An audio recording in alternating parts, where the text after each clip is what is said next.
We are now recording. All right, all.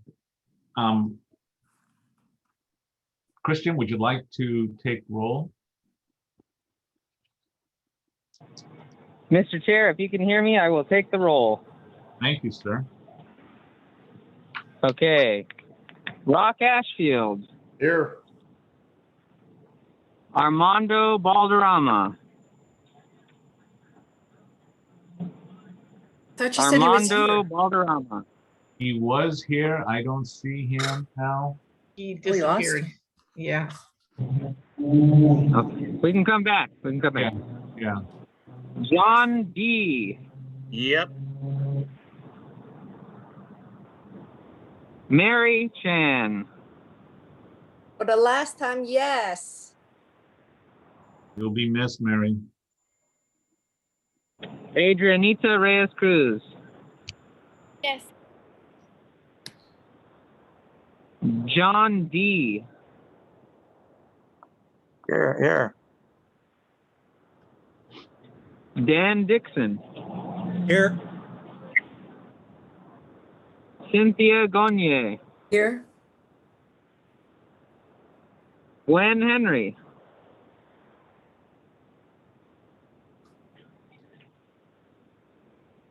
Gwen Henry. Let's move her to the end. Let's try her one more time at the end. Christian. Of course. Laurie Jacobs. I'm here. Thank you. Melanie Lebrecht. Here. Kelly Miller. Here. Alec Norman. Here. Ray Regalado. Here. Chris Valle. Here. Okay, going back to Armando Balderrama. I don't see him. Okay. Gwen Henry. I don't see her either. Okay. Okay. Just for the record, Armando was on, and he has since dropped off. So let's hope that he's able to join us again. He was having problems Yeah. getting on, so maybe the computer dropped him. Right before the meeting, I talked to him. He needed the direct hookup to Zoom. Right after he got it, he signed on. Okay, Mr. Chair, you have 13 board members, including yourself. Thank you, sir. So we're going to, real quick, we're going to give everyone 2 minutes to speak, whether you're a participant or an attendee. When I say a panelist or a neighborhood council, and if time permits, if you're gonna say something else, panelists will do it after everyone else has the opportunity to have said what they want. I think we're still at 100% for all our training. Lori, still true? Yes, that's true. Good. And I really want to congratulate you all for being 100%. I think for some neighborhood councils, it doesn't always end up that way, but thank you all for keeping up with your training. Okay, we're going to go to agenda item number 3, and that's going to be public comment on non-agenda items. So if we have anyone that'd like to speak on non-agenda items, and I am not able to see who is raising their hand. Okay, I don't see any of attendees raising their hand for non-agenda items, so we'll go ahead and go on to the next piece. All right, so now we're on public officials report. Do we have anyone from, and I don't recognize names, but anyone from any of the elected office, mayor's office, CD15, state offices or federal offices? And I don't recognize names. Octaviano's the only person I see. Yeah. Well, so Octaviano, would you like to say hello and give a brief report?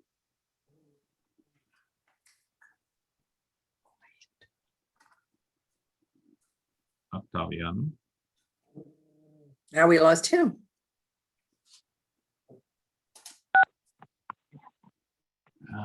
All right. Is my mic on? Can you hear me? We can hear you. All right. Awesome. Good evening, everybody. Hope everybody's doing a fantastic, having a fantastic June. We're warming up here in this, in the harbor area, but it's a nice change. I'm Octaviano with the Department of Neighborhood Empowerment. Good evening again. I do have a few updates and announcements that I wanted to hopefully breeze through. And if you have any questions, let me know. Didn't want to take up a lot of your time at the end, but if you do have any questions, feel free to email me those questions or any kind of inquiries to clarify. So you're at the home stretch here for your elections. Congratulations. You have one more day, one more day for your election day and to drop off your ballot. And just to add a few more dates besides June 15th, I wanted to share, in case you haven't seen your timeline for your region, Region 12, that City Clerk's office emailed a while back. I just wanted to remind you that unofficial results will be shared June 22nd. The last day to file any challenges for the election is June 23rd. And the deadline to receive postmarked ballots is June 25th. And then the official results for your elections is June 30th. And of course, after July 1st, the incoming board will be seated. So, and before I move on to the next topic of elections, I do want to congratulate all of those that stepped in and ran for the first time. Running again, and those that are outgoing, thank you for your service on the board. Stick around. Those that didn't make it on the board, stick around as well. There's always room to participate in many different ways in the neighborhood council system, to volunteer, to attend your meetings, for your neighborhood council, other neighborhood council meetings, share your points of view, nominate or run for a seat for one of your committees, or even entertain possibly a vacancy that may or may not come up in the future. So stick around, folks, if you didn't make it on the board. Funding training. There's two specific funding trainings coming up. One is June 17th from 6 to 7:30. The city clerk's office hasn't shared what the specific topic is, but place a hold on your calendar. Last month's specific topic workshop was on the administrative packet, so it'll obviously be relevant. And then June 22nd, you'll have the financial officer trainings from 6 to 8. And you can RSVP through the links shared in your NC profiles. Another relevant date is June 20th. That's the final day to make purchases with your neighborhood council bank card. And then the administrative packet, starting July 1st, you'll be able to submit your completed and board approved administrative packet. I do want to highlight that if it takes you longer and you submit it a little later, the city clerk's office will limit your funding by a maximum of $333 a month for office and operational expenditures only. And that's if you don't submit it starting July 1st. Council File 210407. I did want to highlight this particular legislative proposal. It's more of a feedback session, if you will, or piece of legislative motion that Councilwoman Monica Rodriguez introduced in her committee. It seeks to report back on election rules, neighborhood council election rules, including but not limited to the eligibility requirements for board seats, government board structure, stakeholder requirements, and stakeholder verification. It's also seeking to see if there's any cost savings by looking at possibly standardizing neighborhood council election rules across the system. So that's a neon highlight for you all to subscribe to Council File 21-0407 and weigh in, file a community impact statement if that's the will of the board. But definitely want you to be alerted to that particular proposal. Virtual meetings. I encourage all board members and stakeholders to share your view about continuing or not continuing the use of virtual or online meetings after the restrictions are lifted in the city of LA by emailing the Board of Neighborhood Commissioners and the department at commission@empowerla.org. That's the email that goes to all the commissioners, including department staff. Again, that's commission@empowerla.org. And then just a brief announcement, nothing specific came about related to any board members. Just we're sharing a reminder to all board members that anyone that has a conflict of interest on a matter on the agenda that may be placed on the agenda to seek legal advice with the city attorney's office. So that's if you suspect you have a conflict of interest as an individual board member. And board members that don't consult the city attorney's office should introduce a motion at a meeting to have the matter tabled until the next meeting so that the board member has the opportunity to consult with the city attorney's office. Now, if the board declines to table the matter and moves forward, then the board member is advised to, at the very least, recuse themselves prior to the matter being discussed by the board. And in choosing to recuse yourself, the board member should state for the record all the reasons for recusal and mute themselves and turn off your video before leaving the meeting. And last but not least, June 21st is an onboarding workshop or presentation by the Department of Neighborhood Empowerment, June 21st at 6:30. Place a hold. Your elections are one of the last ones, or it is the last ones for the region, which means that you may not get to participate in the next onboarding presentation session before your incoming board gets seated. But anybody can participate in these sessions. I encourage you to. And there's also a third session that's being developed as we speak for regions 11 and 12. So that's the onboarding of elected and continuing board members, and topics that will be covered is the history, mission, and purpose of the neighborhood council system, how the system works, how neighborhood councils function, topics such as agenda posting policy, ENS, early notification system, a little bit about standing and ad hoc committees and the Brown Act, and then just an overview of the legal framework of the system, as well as touching on the Los Angeles City Charter Administrative Code.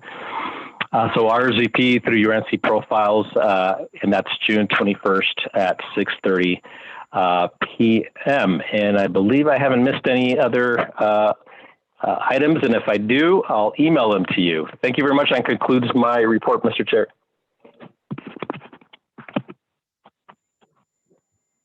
Mr. Chair, Ryan Ferguson is now at the meeting.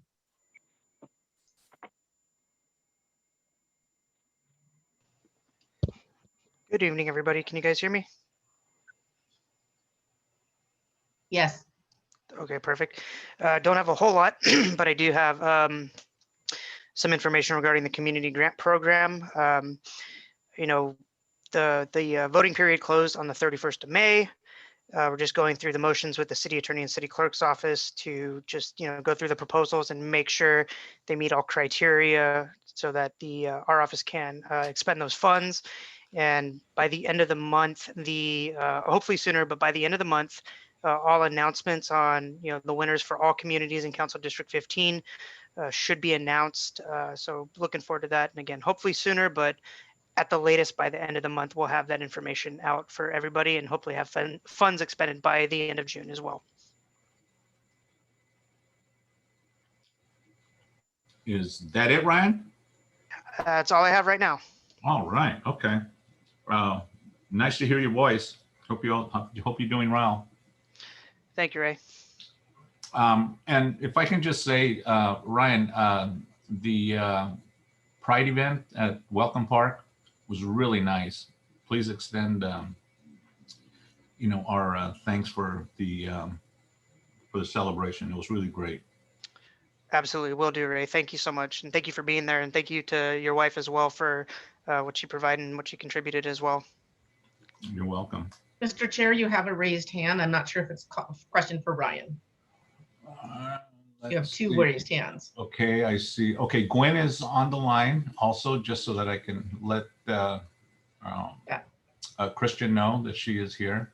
Okay, arrived at 6:30. Okay. And I see John DeMaglio. I'll call you first since I see your name before Gwen. So, John, go ahead. I have a question if Octaviano is still on. Are you still there? I am. I'm still here. There he is. Go ahead, John. Hi, Octaviano. I have Hey, John. one that did not receive a ballot. I had one person today that was hand delivered a ballot. So what does that one person do that did not receive? His wife received a ballot, but he didn't. If you want to connect her to me, and I can connect her or connect her directly with the city clerk selection administrator, Robertino Salgado. Okay. I'm not sure how they're handling some of those sticky situations. I haven't heard too much of that happening, but obviously if it happened to one person, we want to make sure she gets at least an answer as to what other options she has, or the city clerk's asked to have her participate. Okay, thank you. No problem. Feel free to email me her name and her number, and I can certainly give her a call if you'd like.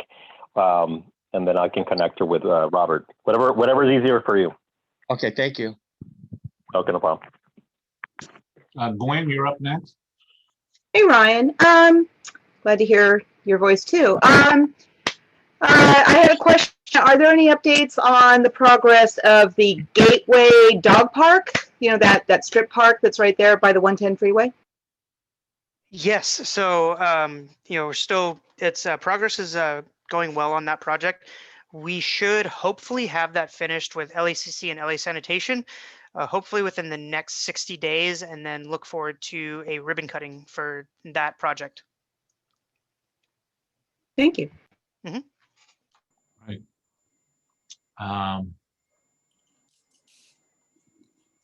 Okay.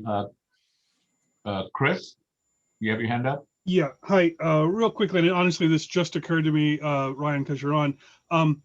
Last month, I was doing some work in between Long Beach and Wilmington with one of my public agency clients, and there's a area adjacent to Anaheim, more or less along the border between the city of LA and Long Beach, right next to the rail right away, with a significant amount of everything. I mean, like everything from like burned out semi trucks to abandoned Navy landing craft and all manner of refuse and garbage or whatever. And it's something that we're out there in anticipation of some Port of Long Beach rail construction. And since some of this is either in or abutting the city of Los Angeles, I just kind of wanted to, this is an area where there's a lot of auto salvage, but there's people are also kind of possibly, I mean, there's like dwellings there, people with addresses and mailboxes, and what I know is a industrial area. And so I just wanted to kind of, I don't know, throw a smoke signal or whatever. If there's somebody in your staff who's a specialty, that sort of thing is, it might be worth taking a look. But it's right, it runs right up to Dominguez Channel. And it's like there's a variety of entirely shocking situations there that should have at least somebody drive down the road and have a look at, because code enforcement would have a field day out there. Got it. Thank you, Chris. You wouldn't happen to have like the nearest cross street on the LA City side, would you? It would be like it's Harry Bridges and Anaheim. Okay. So if you're at Harry Bridges and Anaheim, the area in question would be on the northeast side of that, with the channel on one side and then kind of running into the city of Long Beach. Gotcha. Okay. I took a note of that, and I will send a message to Fernando Navarrete, our Wilmington Field Deputy. Okay, thank you. Perfect. Thanks, Chris. Ray, Scott Gaines has his hand up. Maybe he has an answer to what Chris was just asking. He's from the Port Police. Yeah, Scott. Can you all hear me? Yes. Yes, we can. Okay. Yes, that's one of the projects that CD15 is already well aware of. I've been working with Gabby and Fernando on that. It was actually much worse. It actually comprised of 3 locations. One was, there's a walkway bridge about 3/4 of a mile to the north that had a major homeless encampment there. Those 2 have been cleaned out, and between Fernando, Gabby, and myself, we're still trying to work on getting the Department of Sanitation to do a cleanup at that one area.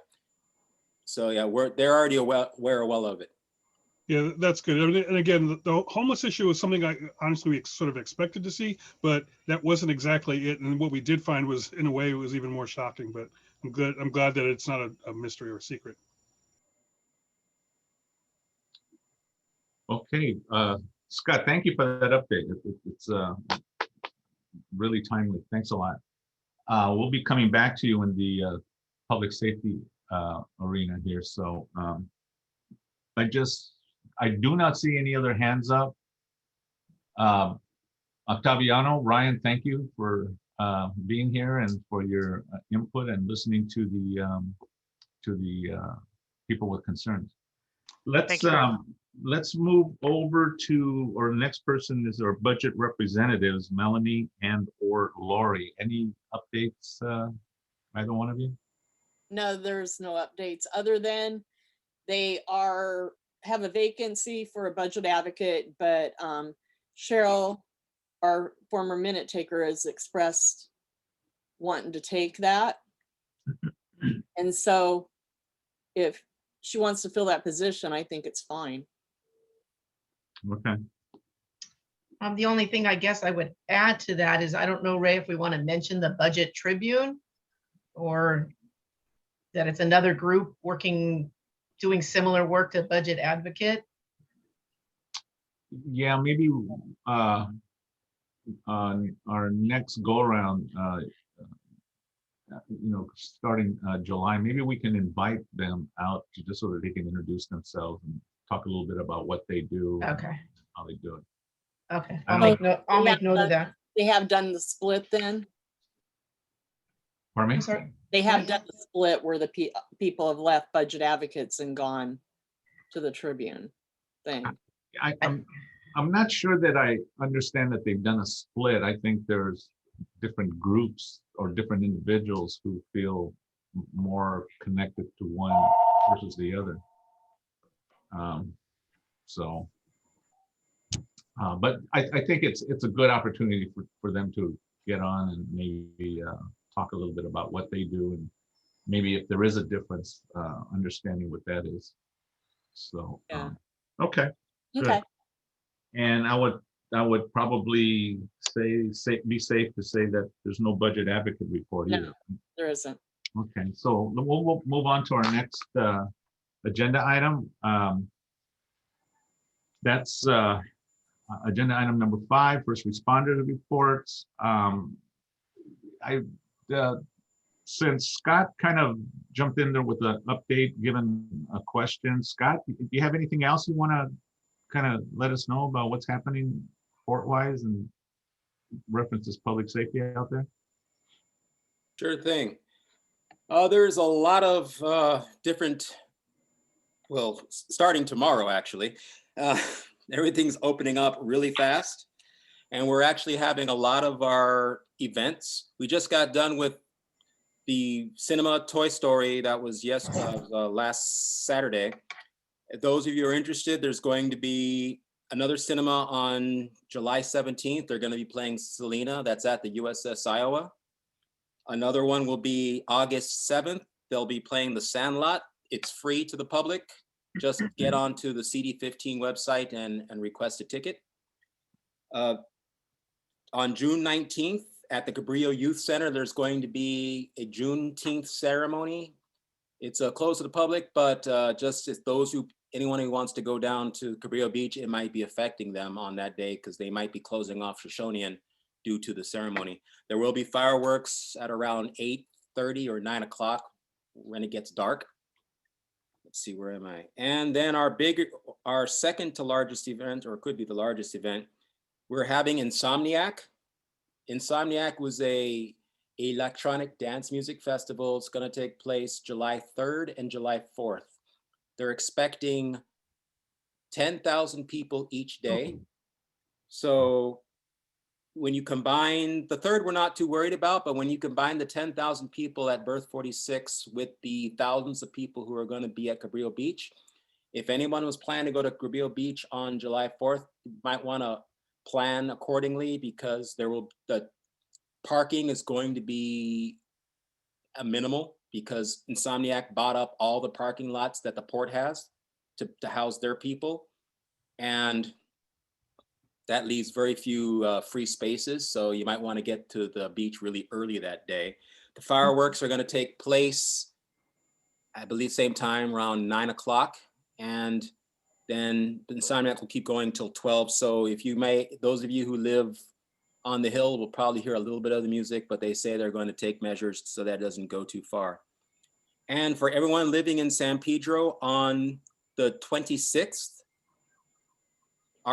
Port Police and LAPD are going to be having a catalytic converter etching program, and it's going to be at June 26th at 22nd and Minor. I believe that hours, if I was able to share the screen, I could show you the flyer that I have here, and it's a flyer for us and LAPD. I just don't know how to share the screen.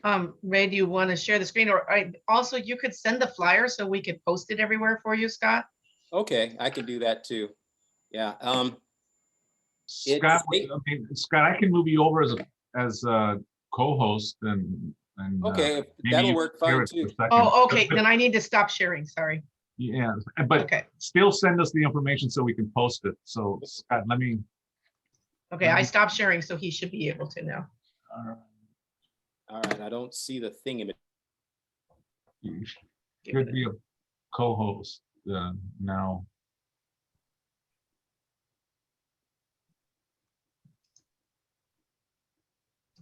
There you are. And share screen.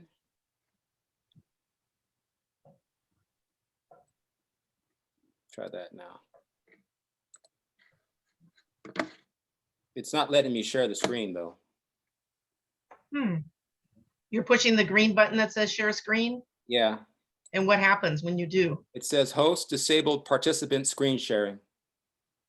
I swear I didn't. I'll try it again here. Host, yeah, it still says that it's not letting me do it. Hang on just 1 second. Okay, try it again, Scott. There we go. Okay. All right, let me get to the location here. And if I could just say, while you're doing that, Scott, I see Armando has joined the meeting, so. Okay, here we are. There you go. Do you all see this? No. Not yet. No, we don't. Did you open the flyer first and then push share screen? Oh, that's probably why. Okay, let me see if I can get back out. Do you see it popping up now? No. Okay, well, I don't want to take all your time there, but I'll just read it off real quick. So it's going to be at the northwest parking lot of 22nd and Minor. I'll be sending this to whichever one of you want me to. It's you're going to entering off of Minor Street. Bring your vehicle registration document, and it's pretty much all you have to do. Let me make it bigger so I can read it again. Is with the catalytic converter thefts that are happening in the area, we're participating with LAPD and 7th Street Garage. So it's pretty simple thing. You bring your, oh, now I can't get out. Okay, I'm getting back, here I go. I'm kind of technically challenged here. So you just bring your car with your registration to prove that it's your car. 7th Street Garage will hook up your car, lift it up, then they'll go underneath and they'll etch the last four owner identified number. And it'll also put LAPD and LAPP on it so that to deter those who climb under your car, who want to take your catalytic converter, are going to see that it's etched with the police department. At the same time, anyone who wants to sell that part, all the local agencies, all the local chop shops, so to speak, will know, oh, this part's no good because it has an etched part on it. So it's a major deterrent, and it also helps us catch those who are trying. So it's free to the public. It's going to be from, oh, I forgot the time. I can't do it again. Let me see if I find it again. I believe it's 9 to 1. So, but it's free to the public, and you guys can and it's free to all of San Pedro. Yes, Gwen? I think you have your hand up, Gwen. Are you did you finish? And we'll go to questions when. Oh, let me stop. Okay, yeah, that's pretty much that one. And then the other part is Fleet Week is coming. We're preparing for it. We don't know how many ships are coming, but it's definitely going to happen between August 31st and September 7th. Details are still coming. That's pretty much what I have right there. All right, great. Okay, Gwen, you have your hand up? Yeah, Scott, I'm glad that you guys are doing the catalytic converter thing. I hope that that's widely spread as far through the community, that's occurring. I want to applaud you guys for doing that.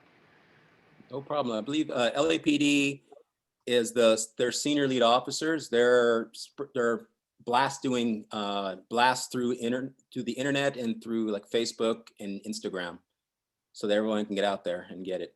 I'll definitely, as soon as I figure out how to pull it, and I'll send it to you guys so you can give it to everybody else. They'll be doing another one in Wilmington at a later date. So this is the first one of its kind in the San Pedro side. And then they'll do Harbor City later, and I think, and then the Gateway after that. Great. If there are more people, I'm sorry. Yeah, make sure that Lori gets it so we can get it posted to all our social media outlets. Will do. That's great. Thank you so much. I see Melanie's hand up. Melanie, go ahead. Yeah.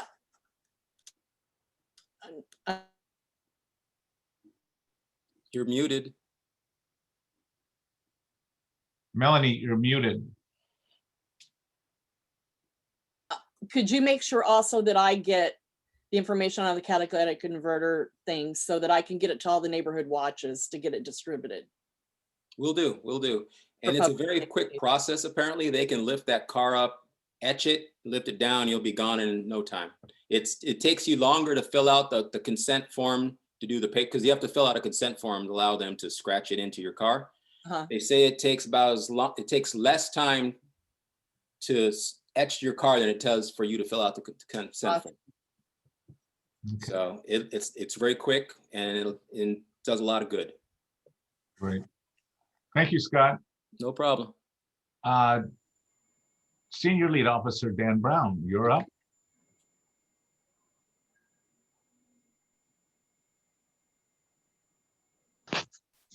Hi, good evening, everybody.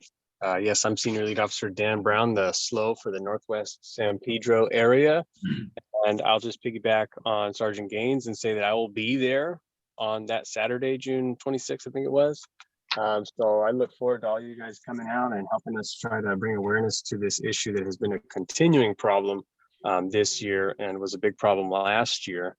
And we're hoping to kind of put a dent in some of these catalytic converter thefts. Moving to the general crime numbers for our area, May was a pretty bad month, and I apologize, I missed May's meeting. I was actually out last month on bonding leave. My wife and I finalized the adoption of our child last year, so we took a little 4 weeks off to kind of celebrate and just recognize that. So I don't have, I did never give you guys the numbers from April, but looking at May of this year, we had overall we had a 7% crime increase, which equates to 4 crimes more this year than last year. But there's some pretty startling issues, and that is the main driver of that. In fact, the sole driver of that was a 200% increase in aggravated assaults. Looking at the total numbers, aggravated assaults have been what's driving our overall violent crime increase, at least in our area here in San Pedro. Across all of Harbor area, 2021 has been extremely challenging with shootings and homicides. They're both extremely high this year compared to last year. But for the Northwest San Pedro area, that hasn't necessarily been the case. We're right about the same number of shooting incidents this year compared to last year, and we haven't had any homicides in Northwest area this year. Last year we had 1 by this time. But that being said, just general aggravated assaults, which include any kind of time there's an assault that causes a serious injury or an assault with some kind of deadly weapon, whether or not an injury is caused, those crimes are just through the roof. Year to date for my area, we've had 51 of those types of crimes, aggravated assaults. Last year by this time we only had 35. So it equates to about a 45% increase. And I know when I look at the map, and before when I used to come to the meetings, and I'm probably worse than Sergeant Gaines on my technical literacy, but I'm not going to even try to share my screen. But usually the map shows a lot of crimes along that Gaffey corridor, which is within my area of responsibility, but isn't within the Northwest San Pedro neighborhood council districts. But looking at just simply the reporting districts that comprise only Northwest San Pedro, this month was it was even worse actually for aggravated assaults. If you just look at the increase, because it was a 250% increase, May 2021 versus May of 2020.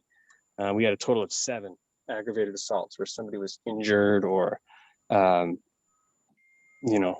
was a weapon used.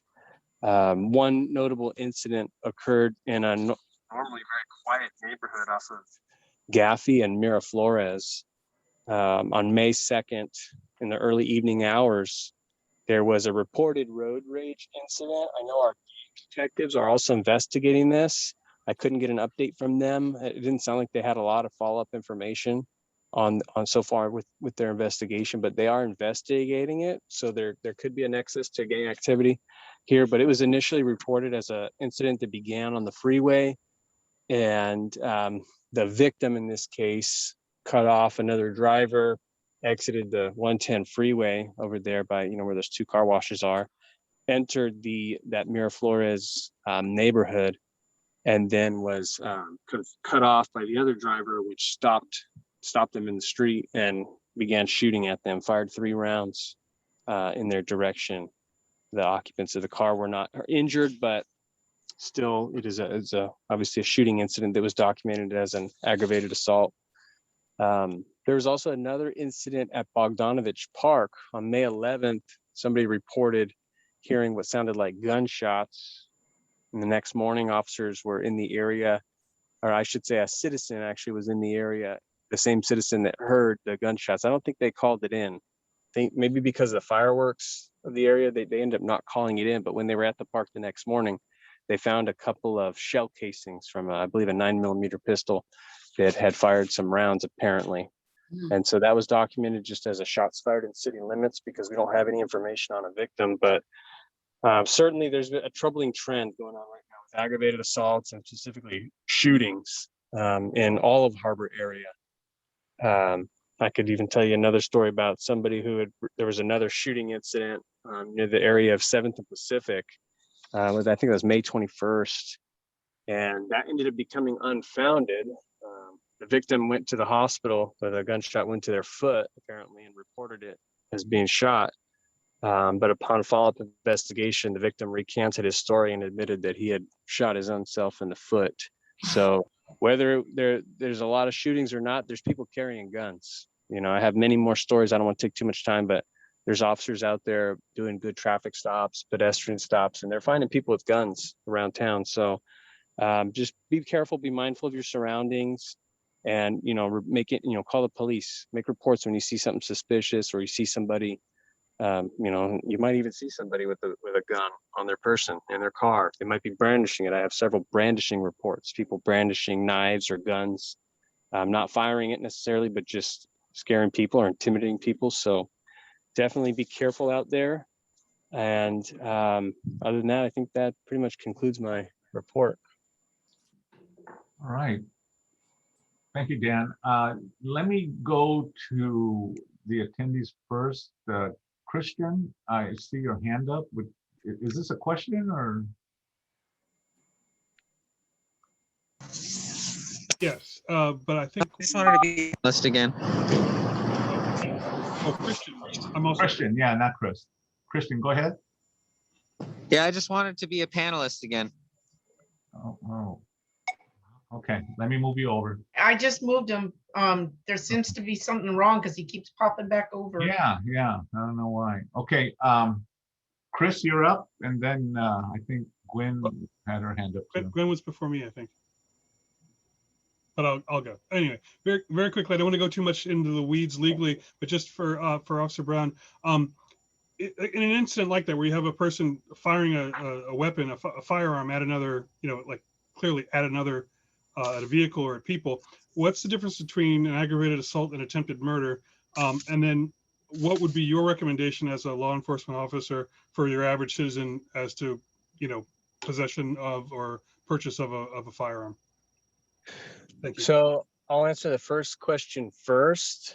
As far as the difference between aggravated assault and attempted murder, generally speaking, I'm just talking in my personal experience. I'm not a lawyer, not a prosecutor. So really it comes down to the investigating detective and the prosecuting attorney as to what charges ultimately get filed in court. But generally speaking, if somebody's hit by gunfire and they go to the hospital and they're stabilized, relatively quickly, it's generally an aggravated assault with a deadly weapon.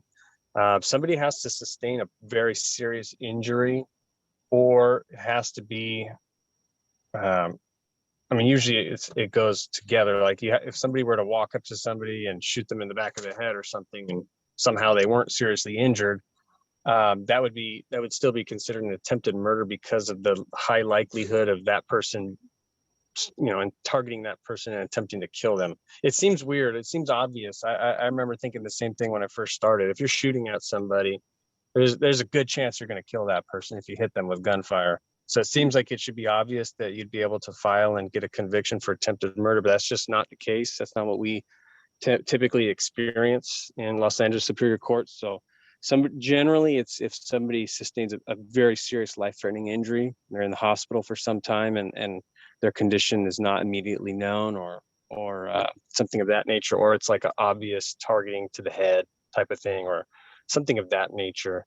And then to your other question, as far as law-abiding citizens purchasing, owning, carrying firearms, I will say that I support any law-abiding citizen to exercise their Second Amendment rights to have a firearm. It's perfectly reasonable. A lot of people are doing it, but I will say you really need to caution yourself because there's so much that goes into owning a firearm. It's not as simple as just going to the store and buying one. And even if you could do that, there's so much more morally that you need to consider and legally and ethically as far as seeking out training. I always suggest that and strongly encourage that. I don't think anybody should just go and take the little basic class that you can take to be able to pass the quiz and wait your 10 days and get your gun. That's not enough. If you intend to have a firearm for your self-defense in your home or something, you should be taking gun safety courses, perhaps several, until you become comfortable. You should be using your firearm at the range, practicing with it, because we see so many instances of situations where people hurt themselves because they haven't been trained properly on using their firearm. And there's storage issues. People think I'll just get a gun, I'll just put it in my closet or something, but there's small kids around, there's other people that might come to visit that you don't think about, even if you don't have kids. So there's just so much more to it. But to try to keep it as short as possible, I support it, but make sure you're really thinking through all the ramifications and you're prepared to invest in firearm ownership so you could do it safely. Thank you. Hi, Ray had to step away for a moment. So Gwen, you had a question? Yeah, Dan, glad you're here. So when we talk about these shootings, it's something that really involves all of Pedro. For example, something that was finally the apprehension happened in Central. The gun was actually thrown out of the window over here in Northwest, and it ended up chased all through San Pedro. We have a situation. Can you comment? I wanted to ask you about this a couple months ago. There is a dispensary here on Bandini and Gaffey, and there's been some unusual activity there. I see a lot of people going by and looky-looing and everything, but there was an incident with a woman where she may or may not have been wounded. Is there anything you can talk to about that? And also, I don't know if we can start discussing again the possibility, from what I understand, with Ring cameras. If people have them trained out to the street, can LAPD use our community sentry system in a way to help with things like chases that go through? And yeah, I mean, I encourage everybody to have cameras.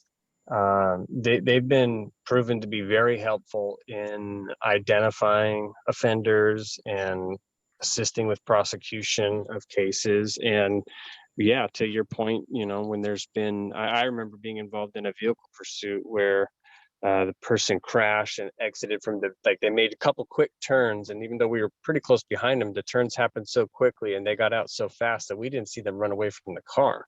By the time we got around the corner, they were already gone, and we had to set up a perimeter, but we were able to track down which way they went based on witnesses and camera footage that showed us. So we were able to direct our resources and able to capture that person. And that comes from people being willing to cooperate with the police, to share information and obtaining the information. And that can happen a lot of times with cameras. So yeah, please, everybody get cameras if you can. There's a lot of low cost options out there. And we always encourage people to have cameras and to share that footage with the police when it's pertinent to an investigation. To your point about the dispenser, I believe you're talking about the one on First Street in Bandini, if I'm not mistaken. I'm sorry. Yes, I'm sorry. That is the one.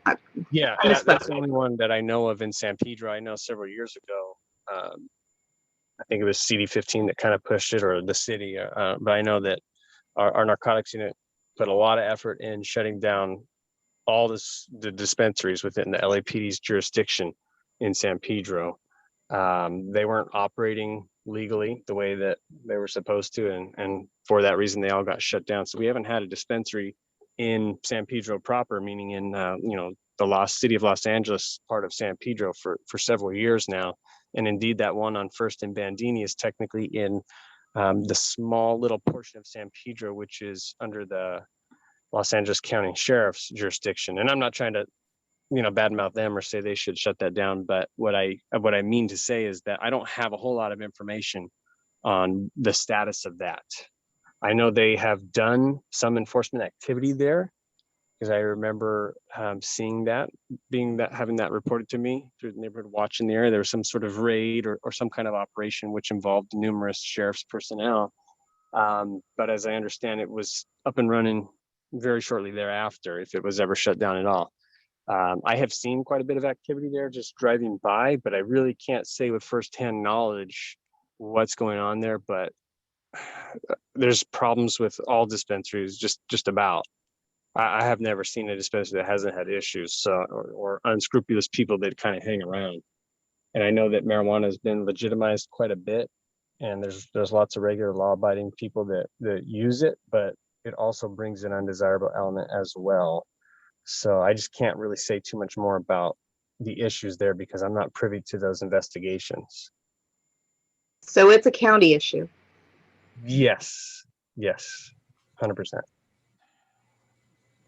All right, Dan. Well, thank you for that. I don't see any other hands up. So thanks a lot for being out here.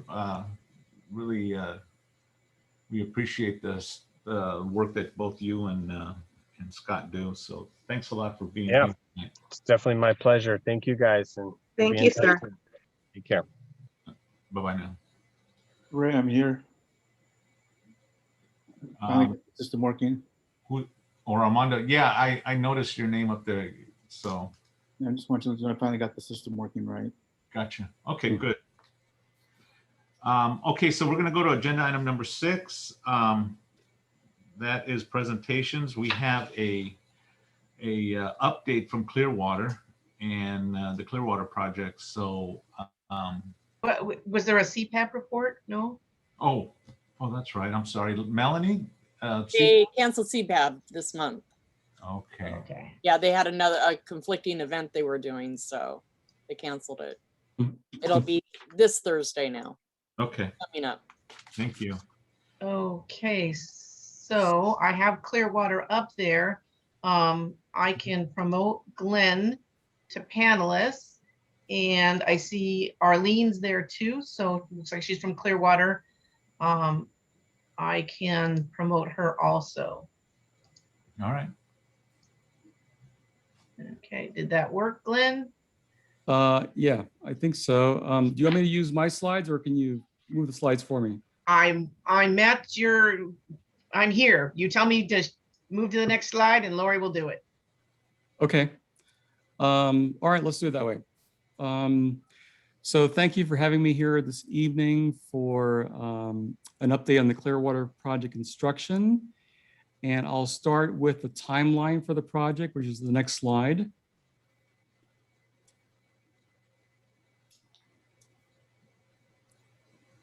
might be easier if you make me a co-host and okay, there you go. Okay, so as you can see, we're here in the middle of 2021 and we're about to start tunneling, which will take 3.5 to 4 years to go from our site in Carson to Royal Palms Beach in San Pedro. Next slide. So we're installing monitoring stations or sensors along the tunnel alignments, and they detect any movement. And so it's another layer of safeguard to ensure that we have a smooth operation and that there are no impacts on the surface. And so we install these monitoring points or sensors at the surface. We monitor the utility lines, and we also put in sensors that go all the way down to where the tunneling actually occurs. All right, next slide. So the idea is that all these sensors will provide us real-time information so that we can make any adjustments necessary as we're tunneling. Next slide. So we're currently installing these monitoring stations or sensors along Gaffey from Anaheim Street all the way down to Capitol. And these stations are about every 500 or so feet. And so we take up one lane, we put up cones around that area. It's a short distance. And so for the sensors that are deeper, we use a small drill rig shown here on the left to install those sensors. For the utility lines, because they're pretty near the surface, we use a vacuum truck to install the monitoring points, which are shown on the right. And so we expect to complete this work in late July. All right, next slide. And so the other significant thing that's occurring is that next week, we will be lowering the tunnel boring machine down the shaft, and we lower it in sections. And then we put together the sections at the bottom of the shaft. And so once the machine is assembled, we're ready to start tunneling, which will occur in a few weeks. But those are the main things that are occurring. And so with that, I'll go to the next slide and answer any questions.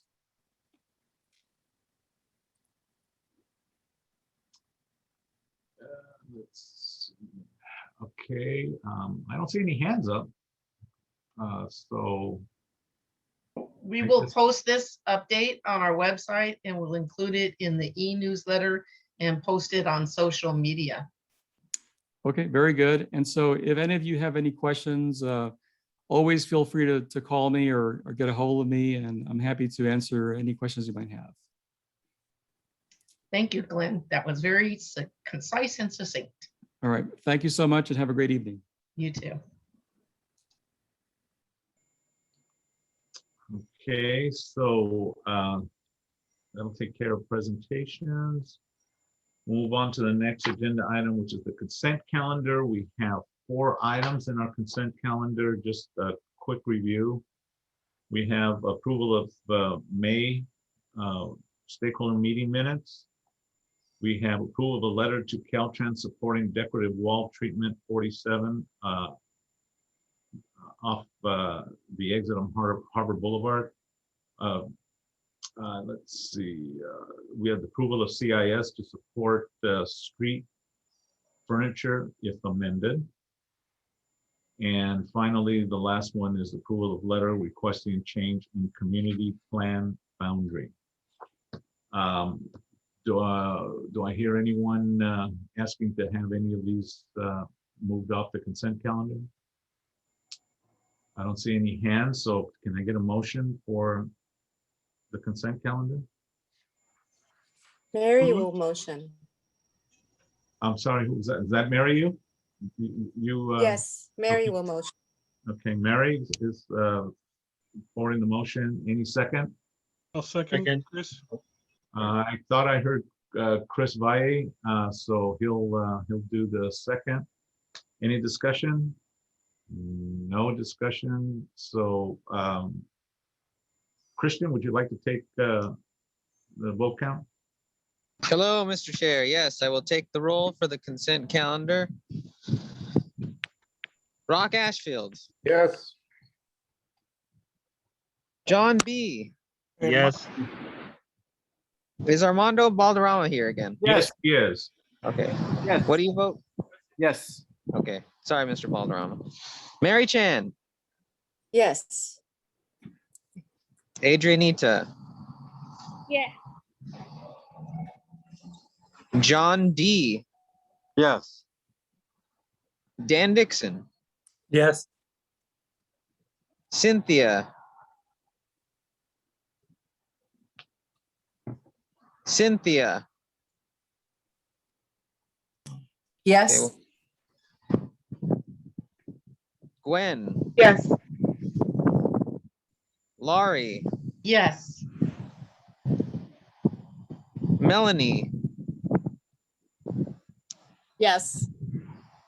Kelly. Yes. Alec. Yes. Mr. Chair. Yes. Chris. Yes. All right, the motion passes unanimously. I also request to be made a panelist again, Mr. Chair. Christian, you forgot Gwen. No, I called Gwen. I thought she voted yes. I put yes down. Oh, I didn't hear her name. Yep. She did. I'll move you over again, Christian. I don't know what's happening. Yeah. Okay. But next agenda item is the committee reports and motions. I'm going to start off with the executive committee. Lori, do you have a letter? I'm getting there. All right.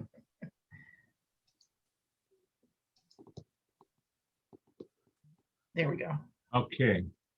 So a quick background on this letter here that I'd like to get permission to send on behalf of the neighborhood council. We had the opportunity to speak at a planning and land use committee meeting, which is the committee. If you see the letter, heading of the letter, you'll see these are the council members who are in charge or who are members of the committee. And they were talking specifically about an item which we had sent a letter on, and this is the project on 1309 to 1331 South Pacific in San Pedro. And it was in partnership with Coastal and Central San Pedro neighborhood councils, and we were supporting our a group that is. Can you go down a little bit on the item? There was a group that was saying that that we should support them, and we had the opportunity to make, or we were waiting for the opportunity to make a comment at this committee meeting. Now, what ended up happening is that at the beginning of their agenda, they had, like most agendas, public comment and multiple agenda item comments. And they took these comments. Now, many people who were there wanting to make a comment identified their feelings on this specific item, which on the agenda was agenda item 15. There were at least 3 of us who were actually there not to make multiple agenda items and not to make general comments on non-agenda items. We were there specifically to make a comment on this agenda item 15. And what ended up happening is that when they hit the agenda item to speak specifically on this issue, they did not take comments from the neighborhood council. Now, this actually got me a little bit frustrated because I was sitting in that meeting for about 2.5 hours waiting to make comment. And they allowed the city planning people to make a comment to talk about the issues that were brought up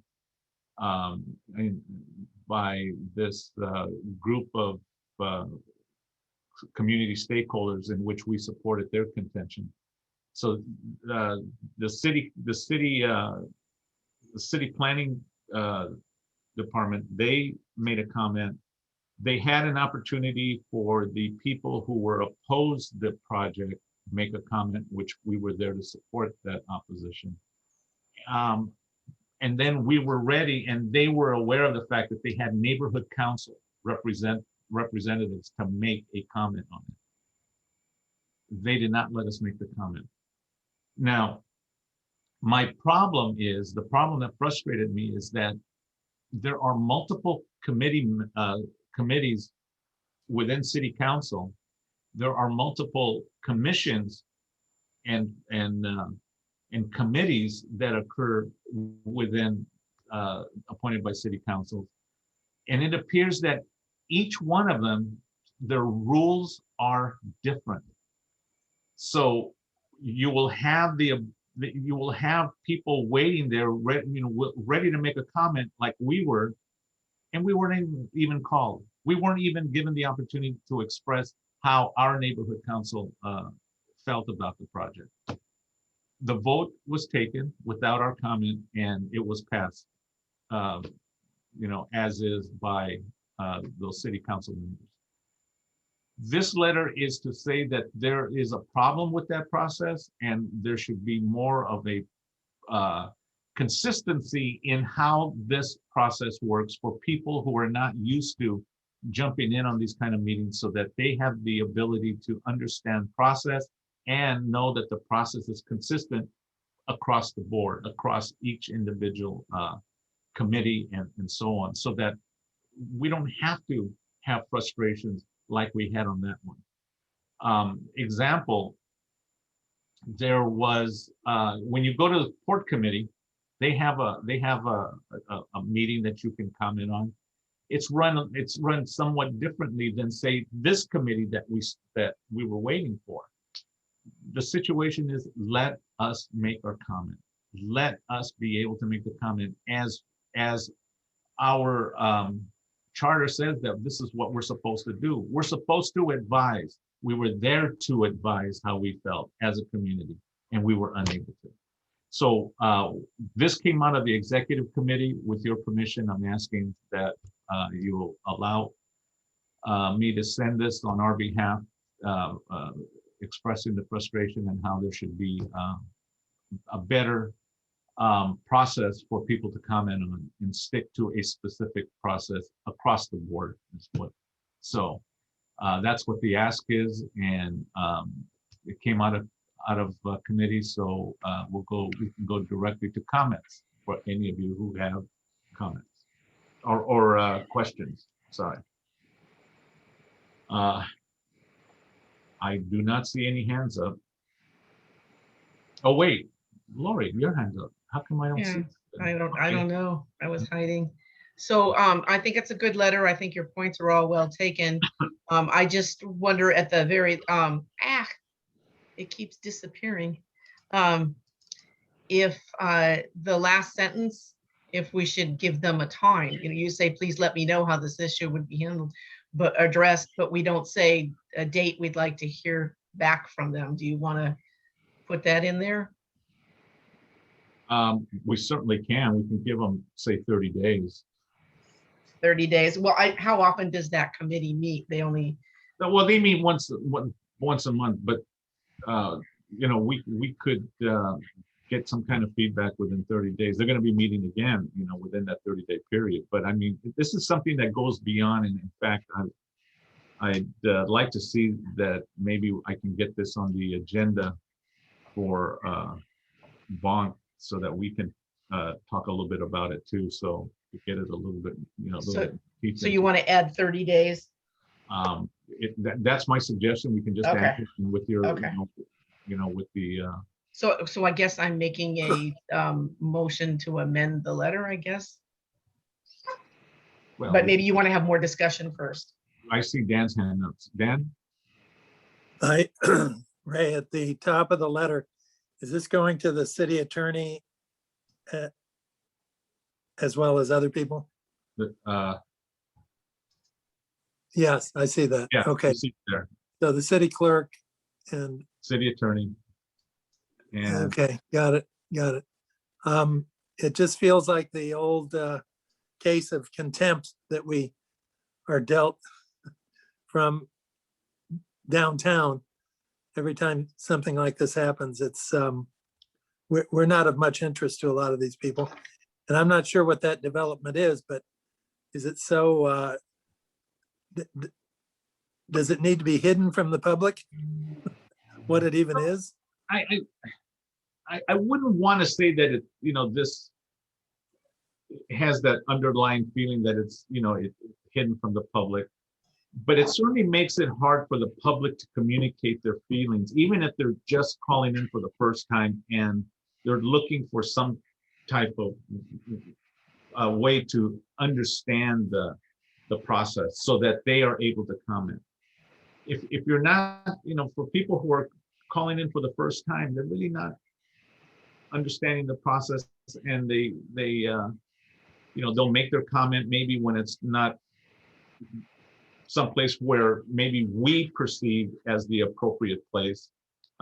But it's more if we make the process consistent across the board, I think there's a higher level of community comfort for them to be able to participate more often, instead of every committee, every commission works, differently, runs their meeting differently.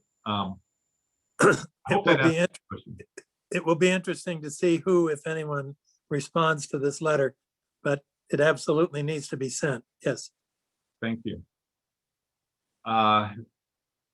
Let's see. Diana, I thought I saw your hand up. It isn't any longer. Yeah, well, it was, Ray, because you actually instructed me to go ahead and send the letter. And then you were just going to inform the committee. So it's a little late to amend the letter. Okay, well, that's fine, because like I said, I'm going to put it on an agenda item on the commission anyway. So we can get some feedback that way too. Appreciate that. Thank you. I see another hand up, and that is Rock. Rock, go ahead. Am I muted? No, you're not. Okay, I was just gonna tell Dan that the projects have been discussed a lot in a lot of the different committees, so it's not a hidden project at all. No, I Definitely are. understand. I understand I'm behind the curve on it. I'm just curious. It's okay. No problem. So, anyway, with that said, this has been sent. I just want to get your all consent. Okay, sorry about that. I don't understand how I got muted. So anyway, so I just like to get your, it has been sent, that's right. But I'd like to get your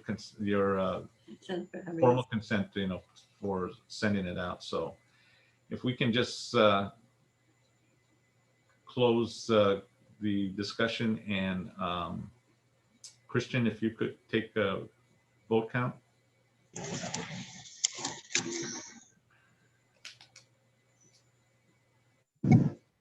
Yes, Mr. Chair. Okay, this is for item 8A1.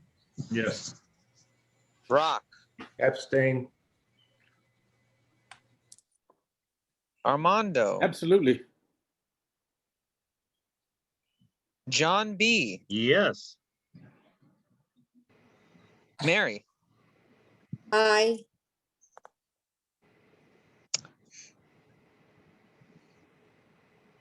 Adrianita, Yes. John D, Abstain.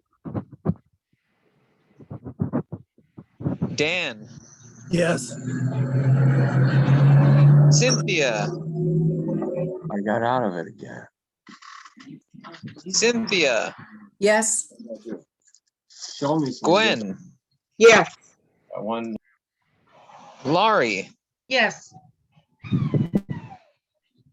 Melanie, Yes. Kelly, Yes. Alec, Yes. Chairman Regalado, Yes. Chris. Yes. Okay, it passes, and there were 2 abstentions. Thank you, Christian. And thank you all for your support on this. Appreciate it. We'll go down to the next agenda item, which will be bylaws and election committee. Diana? Yes. Well, okay, we'll deal with the one that's, I'll take them out of order since Lori has this one up. Just wanted to announce that we actually have 2 open seats for the Vista del Oro area.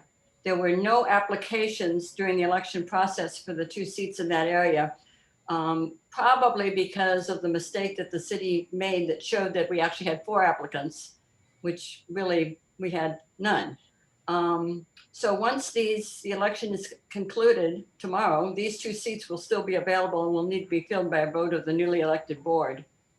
So Vista del Oro is roughly the area from Peck Park on the north, down to 7th Street on the south, and over to Leland Bandini on the east, and then the city boundaries on the west, excluding the La Rambla area, which is not in the city. So the announcement and the availability and a copy of the application are posted in tonight's agenda package, and it's also posted on our website online. The applications must be received by July 6th. So the next item, Lori, would be the CIS. Well, I have a question about this item. We have a question, sorry. I'm sorry, I think July 6th is not enough time. We didn't even get candidates for the long time that we had running. I would propose that we change that to the week before the August board meeting to give it more time to really get out there and get the word out to potential candidates in that Vista del Oro area. So I make a motion that we change the application receive date to, I guess I have to look at my calendar. You want it a week before the actual, before the board meeting, correct? Correct. So I'm making this motion. If anybody agrees, I'd love a second.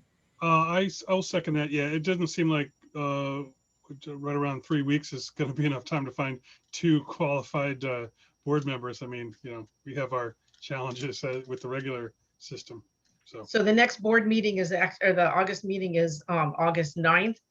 So then I guess my motion is to make them due on August 2nd. Is that, would that be correct if we change this, Diana? That would be correct.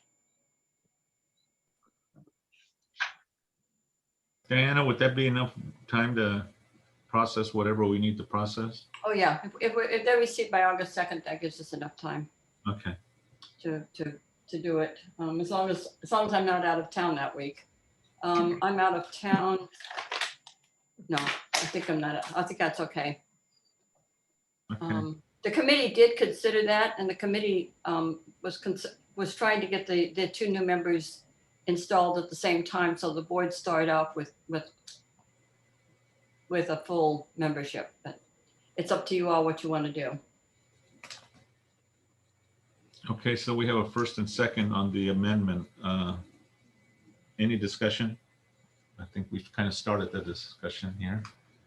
Any?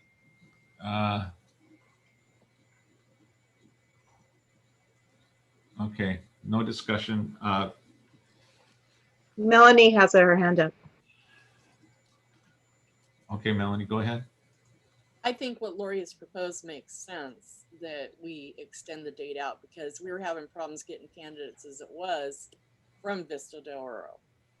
And so because they were all actually ARURL, so we should just make sure that we give everybody the ample opportunity to, sign up an application to do this, an opportunity to be on the board. Okay, thank you.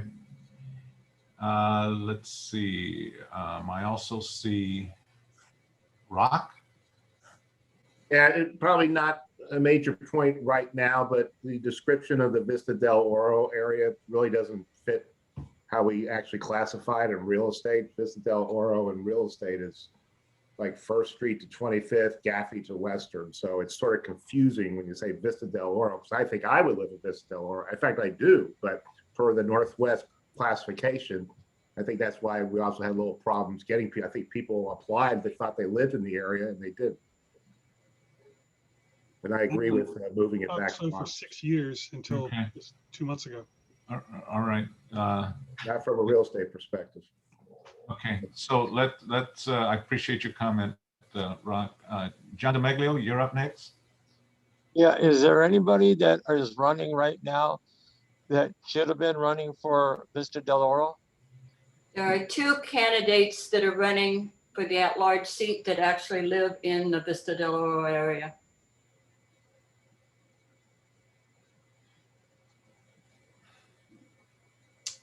Okay. Yeah. I do not. Okay, I see Armando's hand up. Armando, go ahead. Yes, I got to agree with Brock. I had a lot of my fellow neighbors complaining that how did it get rezoned, because this has all been known as Vista del Oro for the longest time. And who made that decision to reroute the lines? That'd be interesting to find out. Diana, do you have a response to that? Well, when we were trying to find a name, Braun said that it was Vista del Oro. That's where he lived, and it was known as Vista del Oro. And so we brought it to the board, and the board agreed. I think it is. I think we've seen since that it is confusing. Unfortunately, it's going to take a change in our bylaws in order to change it. We will propose that when we have the opportunity to propose bylaws amendments. But you know how done is. It takes us 2 years to get an amendment. All the real estate people view this as Vista del Oro. They don't see it as April. Okay. Yeah, but it's not Vista del Oro, so that's I think it's unfortunate no one brought it up when we brought it to the board, but No, and April. I agree it needs to be changed. We just can't do it without amending the bylaws.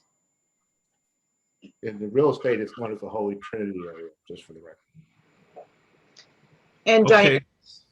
Really quick. Okay, I'm seeing, Gwen, you're up next. So Diana, the amendment or the changes to the bylaws that would come in time for the next election, correct? Yes, they would come in time for the next election. But they don't come in time for filling seats to become vacant between now and then. All right. Okay, I don't see any other panelists with their hand up, so I'll let John DeMaglio can make a final comment on this item. John, you want to make your final comment? Yeah, I just was wondering, Armando spoke up. Is Armando supposed to be in Vista del Oro, or is he supposed to be in Averill, or where is he supposed to be located? According to our map, he's what we labeled as Averill area. Yes, I'm in April. And that is what the city. He's my neighbor, a street over. Okay. All right, Lori. And I know you want to wrap this up. I just want to clarify that I think the confusion is these were track numbers before. The unfortunate thing is I don't believe the lines moved. I believe we gave them the wrong names. So I can make a real point of when outreach is promoting this to try and get a good map that really shows where this is. That's the best we can do at this point. Right. Okay. No other comment. Let's go along with the vote count for the amendment. Christian, would you take the vote count for the amendment? Yes, Mr. Chair. This is item 8B, part 3, and with an amendment. Rock Ashfield. Yes. Armando. Yes. Yeah. John B. Yes. Mary. No, I was worried because Aye. I haven't seen this, like you moved out. Can I interrupt this? I hear some voices in the background. Do you think maybe you can keep yourself muted until you're asked to make a comment or vote? Sorry about that. Go ahead. Yes. John D. Yes. Dan. Yes. Cynthia. Yes. Gwen. Abstain. Laurie. Yes. Melanie. Yes. Kelly. Yes. Alec. Abstain. Ray. Yes. Chris. Yes. Did we get Mary's vote? I'm sorry, I missed that. Yeah, she voted yes. Okay, thank you. Okay, so the amendment passes. So now we'll vote on the amended motion, which extends the date. Did I hear someone say something? No? Okay. So that extends the date. Let's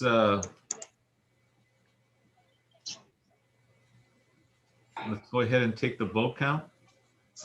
You have one hand Okay, up. Mr. Right. Chair. Hand up. Okay, John DeMaglio, you have your hand up to. Yeah, I just want to clarify. I want to clarify. We're keeping the same boundaries as we have right now for the next 2 years, correct? Yes.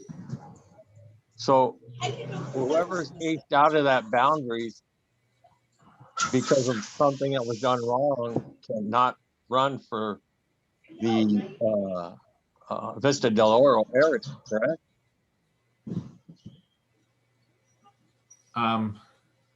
Diana, you want to say anything? Because I have a comment. We haven't changed the boundaries. It's the same boundaries we've always had. It's just the names that got changed. Right. Okay. All right. So let's go ahead, Christian, and take the vote count. Okay, Mr. Chair. Rock, Yes. Thought we just did this. Armando, Yes. John B, Yes. Mary,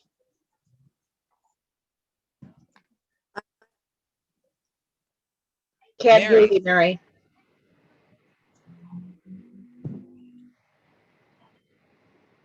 Miss Chan. Yes, yes, Okay.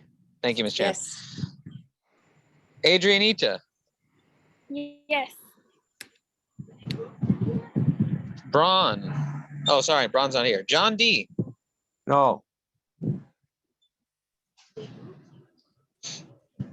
Dan, Yes. Cynthia, Yes. Gwen, Abstain? Laurie, Yes. Melanie, Yes. Kelly, Yes. Alec, Abstain. Ray, Yes. Chris, Yes. Okay, so it passes, Mr. Chair. There was 1 no, and there were 2 abstentions. Thank you. Diana, you want to go on to the next item? The next item is a CIS. You could put the CIS up, Lori. Octaviano brought this to the board's attention earlier tonight, and that is that Monica Rodriguez, Councilwoman Rodriguez, has a motion that is asking for an analysis on how the bylaws of different neighborhood councils vary on election issues, including but not limited to eligibility requirements for board seats, the governing board structure, stakeholder requirements, and stakeholder verification. And she asks that the city attorney report to the city council on the city council's authority to standardize election rules across neighborhood councils. She also asks the city clerk, the motion also asks the city clerk to report on the costs associated with administering the existing non-standardized neighborhood council systems and for recommendations for streamlining a neighborhood council elections and potential cost savings that could result from standardization. So the proposed CIS that you have before you opposes any effort to standardize the neighborhood council elections. It points out that some of the reasons for varying board structures, and it states that the attempt to standardize them is an attempt to centralize government once again, the very reason that neighborhood councils were created in the first place. It also points out that analyzing the current elections would be misleading since they were out of the norm due to the pandemic. And finally, it states that any examination of the neighborhood council election system must include extensive community input. So that's description of the draft CIS. Thank you, Diana. This came out of committee, right? Yes. So we'll go to comments, and I have 2 hands up that I see, and Lori, and then Chris. Lori, go ahead. Thank you. Diana, thank you for putting this together. Well done. I don't understand why the city clerk, I'm sorry, the city council has any jurisdiction over the neighborhood councils. Last I saw when I looked at an org chart, okay, we don't really report to them. And I find it disturbing that the city attorney is giving the right to the city council. It's bad enough they already changed the age of our youth rep and messed us up. when we should have been autonomous to make these decisions ourselves. So I support this, thank you, but I think we need to continue to ask the question is why is city council getting so involved in our business? They do have that authority. I have to get Pat to explain it, but they do have that authority. They do. Okay, well then, thank you. Okay, thank you, Lori. Let's go to Chris. You're up. Hi, thanks. I guess with the question of jurisdiction being resolved, I guess I would say I'm still kind of conflicted about this because I do believe, without some sort of convincing argument that all of these bylaws and these standards should be necessarily kind of freestyle across the city. You know, I don't know why there's one versus the other. I suppose if we'd started with the standard set of rules, we may or may not be dissatisfied with those now. But if we are to have some sort of uniformity across all the neighborhood councils, I don't think that it should go to city council to decide that. Again, regardless of the org chart, the whole reason we have this is to run one less thing through city council in the first place. So I guess I'm going to go ahead and support it and say that whatever we might do in the future to explore that, of course, starting with neighborhood input and community input, I would be interested in exploring. Thank you, Chris. Next person up is Dan Dixon. Go ahead. Unmute yourself. I think this is well written and very pertinent. It's a, oh, I don't know, it's a power grab by the city council. Can you imagine such a thing? They think their way is the best and they do not defer to the individuality of neighborhoods. Not that this is, a question of who's got better bagels or coffee or whatever in whatever neighborhood, but it's an issue of local governance. And as has been stated, the neighborhood councils are the closest thing to local governance that we have.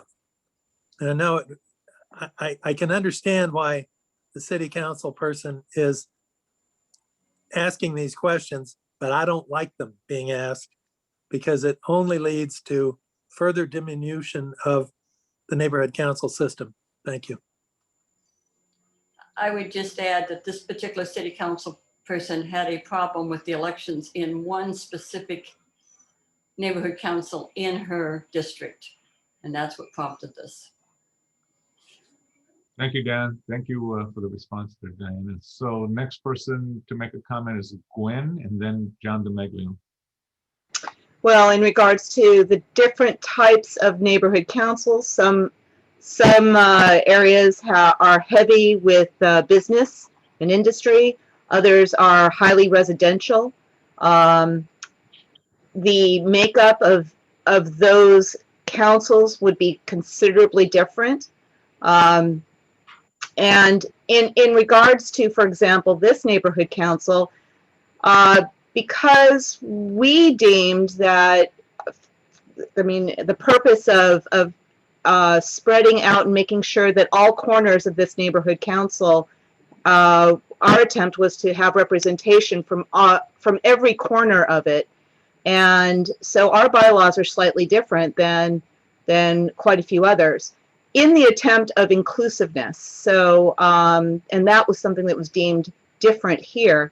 So I strongly believe that if the city council, in their ideas of what should be the generic neighborhood council, they could really do some serious impact on our ability to represent our communities.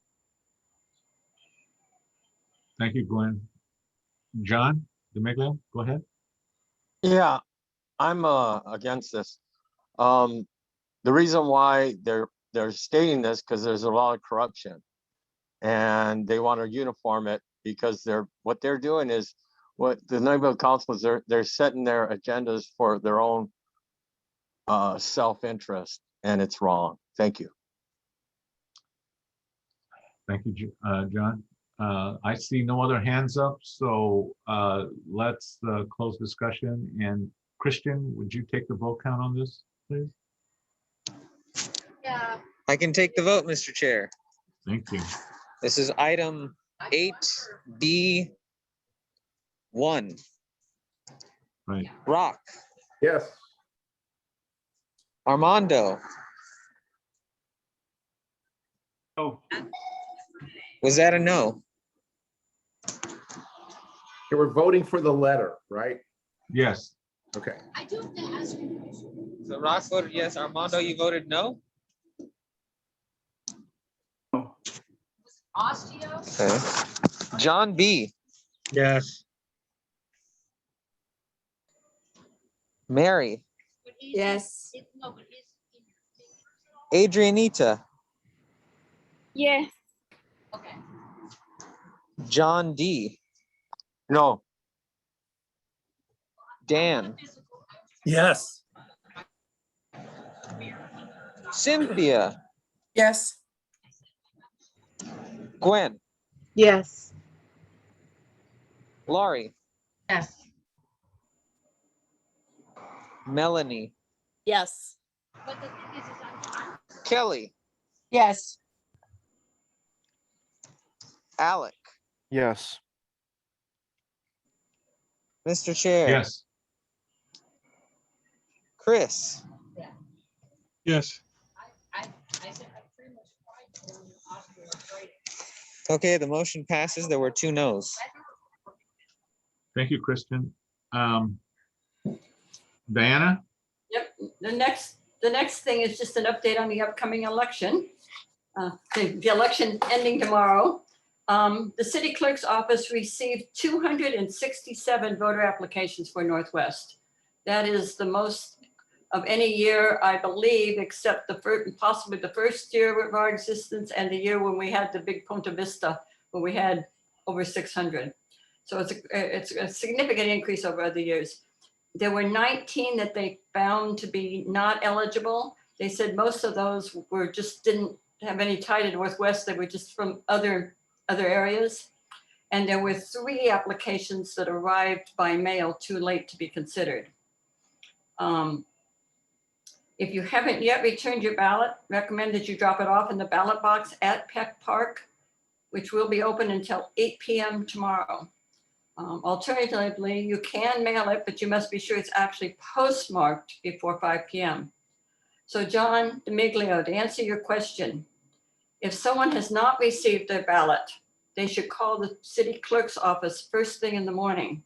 They didn't promise, they said they may hand deliver it to you. I'm told that on the west side, they were willing to hand deliver to people who called before 2 p.m. But people who called after 2 p.m., they were not willing to do, which is why I say they should call first thing in the morning. The city clerk's phone number is 213-978-0444. 213-978-0444. The ballots will be counted in 3 groups depending on when they are received. The first group will be counted starting at 9 a.m. on Wednesday, and you can watch that count live on Zoom. The second batch will be counted on June 21st, and the unofficial results then posted on June 22nd. The last group will be counted on June 29th, and the final certified results then would be available on June 30th. We will be doing a debrief of the election at the next Bylaws and Elections Committee meeting. So if you have any comments on the election process, please email them to me. I particularly want to hear from anyone who had trouble getting their ballot. For Pat and I, it took 3 weeks from the date it was postmarked to the day it actually arrived. That concludes my report, Mr. Chair. Thank you, Diana. I see a couple hands up. So saw John DeMaglio. Oh, another one popped up. So I got John DeMaglio, Chris Valle, and then Gwen. So John D, you're up first. Yeah, I have one that was hand delivered today because there was complications. I have 2 more that haven't received their ballot up to today. So I'm gonna call down and see if we can straighten that out. Thank you. Thank you, John. Chris, you're up next. Hi, just real quickly, Diana, you mentioned 2 different batches being counted on different dates. Do you know how or how they're separated into different batches? Is it simply when they were received or some other I'm criteria? assuming it's when they were received, so that anyone that put them in the ballot box at Peck Park, or anyone that was actually received by by tomorrow, would be counted in that first batch. And I think that's why they're doing it in 3 batches. Okay, thank you. Gwen, you have the last question. Go ahead. I suggest that everyone who did vote and send in their ballots also verify that the city clerk received their ballot by, in a week or 2 to contact them and make sure that their ballot was received. These delays were a problem.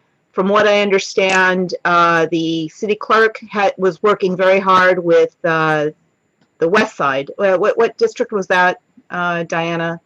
But their elections very much impacted our elections and delayed things like deliveries and of ballots. So I personally believe that I'm of the opinion and rather angry that we, in a way, were disenfranchised because of the inattention to our district and greater attention taken to another district.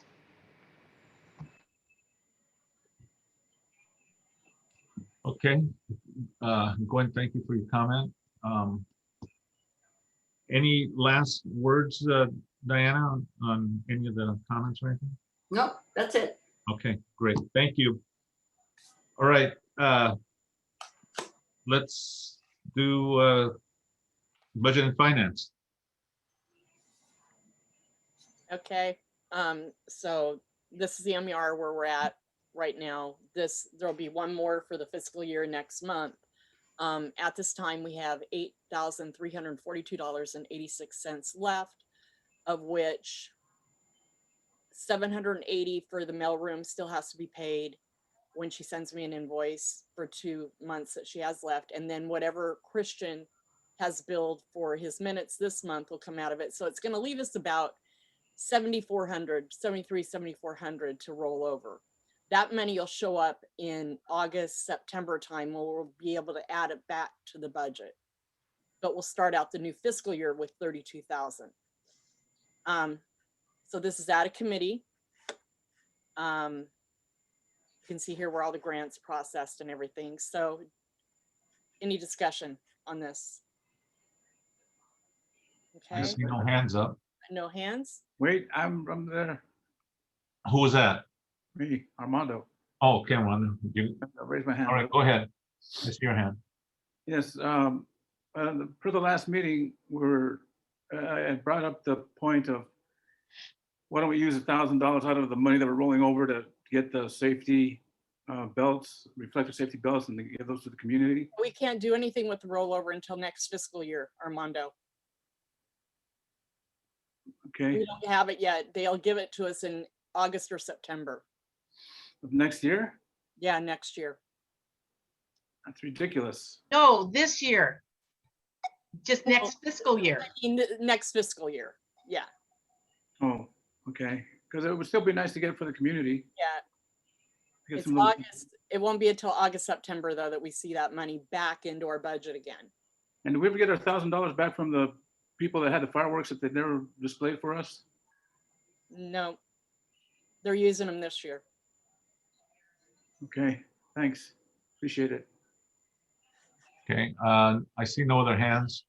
So wanna take the vote. So call for the vote. Rock, Yes. Armando, Yes. John Barbera, Yes. Mary Chan, Yes. Adrianita, Yes. John DeMeglio, Yes. Dan Dixon, Yes. Cynthia, Yes. Gwen, Yes. Lori, Yes. Melanie, yes, Kelly, Yes. Ray, Yes. and Chris. Yes. Okay, next is the budget. And the budget's pretty simple.